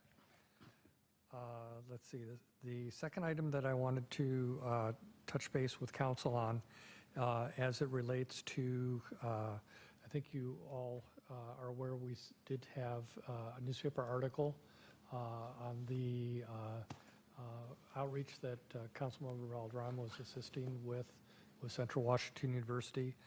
Part of that incorporated the Sister City program, and where we, as council and staff, last left that story actually it was back in 2012. In April of 2012, we had a presentation done by a senior at Eastlake High School that, as a senior project, talked about implementing this Sister City program. So the council was very interested in that, and then on October 15th of 2012, they directed that $5,000 be put in the 2013 budget. Essentially, nothing has transpired since that period of time. It is something that we, as staff, do not have in our work plan currently. Sister City program is something that does take up a fair amount of staff time based on my past experience with the City of Kirkland and the Deputy City Manager's experience with the Sister City program in Tukwila. So at this particular point, I guess I'm looking for direction from council if it is a priority or if it's something that you would like us to monitor to see how things further develop. What is your pleasure at this particular point? But is there need for anything? There's no action being taken at There's this no point in action. time. There is no action, but as staff, I would like to be somewhat prepared based on council expectations as to how prepared we might want to be. If it's monitoring the situation, we're very happy to do that and going forward and see how things develop. But at this particular point in time, we do not have it on our work plan. Nor is it on our agenda. Understand. On my half, even before, now, and after, I would be interested in the city to monitor and see what's taking place. I mean, there are, while you say it's time consuming, it's true, but you have cities like Issaquah that have 4 sister city programs that they're running. Bellevue has multiple ones as well, and the reason they do it is because of the benefits to the city. We monitor and see if there are opportunities that come up, and very likely in the future we'll have multiple cities that we'll be wanting to watch and monitor for. That would be my take. Great. I see Councilmember Hornish and then Deputy Mayor Malchow would like to comment. Yeah, I just don't see it as a priority. When you say monitor, what does that mean? See what comes across. So there's nothing that we're doing right now. There's As long as we have no time allocated to it, staff has no time allocated to it, and it's not, if and when we want to revisit it and think about it, then I'm open to it to discuss then. But right now, I see no reason. Now, I actually read the article. It sounded like there was some activity going on, but you even said that the city's the last to hear about it, and it's like, yep, that's for sure. And that's fine, but to talk about a sister city gets a little bit of the cart before the horse, because we need to be involved if we're talking about a sister city. So I'd be a little careful who's out there mentioning a sister city. Yeah, it was mentioned that it was dormant and we're waiting should something happen, but nothing's going to happen until somebody approaches us at this point in time. That's the bottom line. That was what was reported. Deputy Mayor Malchow? Yeah, I have similar thoughts. When we talk about monitoring, I would say a very passive role in that monitoring is kind of where my head was at. I don't see this as being a priority, at least right now. We have a lot going on in this city that would rank much higher up. So as long as we're taking a very passive role, and if someone comes knocking on our door, then we can discuss at that point. Yeah, for me, the monitoring would mean, and just following up on the word monitoring, is we're not going to do anything until something comes directly to us. I mean, there's no action taken. If something comes, and particularly in this case, because we do have something that's taking place with Macau, China, as we had talked about, at that point, if that should occur, then we can discuss it on the council and see if it is. And in that regard, that the city just keep an eye on it as the discussions go, because at this moment in time, independent of us, we currently have school districts, we have schools, we have nonprofit organizations, we have community service organizations, chamber organizations, we have King County engaged. All of these organizations are currently in dealing with Macau on one level or another, and in cross dealings with each other. Councilmember Valderrama, I'm not sure if we really understand that well enough to actually have a discussion So I'm saying is, but you know that those organizations are dealing, that's independent of us. No, we don't really know that exactly, but I'd like to let Councilmember Huckabee comment at this point. Thank you. I had to kind of grin when he talked about Issaquah has 4 sister cities. I remember several years ago when I was on the Art East board, and they had one of the sister cities was coming in, and everybody was involved. I mean, the nonprofit organizations, the art commission, creating artworks, creating events. We do not have the time for that. And thank you, Councilmember Valderrama, for comparing and bringing up Issaquah, because they have 5 sustainability staff. We have 0. So when you talk about what sort of staff we need, let's look at police staff and let's look at sustainability staff and other things that we can use to really create a more welcoming environment and to improve the services we're currently giving, rather than a sister city, which is sort of a nice to have, and it's a great event to celebrate, but we're not there yet. Great. I would just like to close this conversation out at the end of the night too, that, we do have a situation right now that when we add something to our agenda, this is how critical our agenda is in our scheduling, that we really need to take something off. That really is how tight the program is. So if we were to take on a program like this, it would be another worthy program that might be affected. So that's correct, like anything else. Right. So anything else. Great. Council, thank you for your help of direction. Great. Thank you very much. All those in favor of adjourning? Yeah. Closed. Thank you.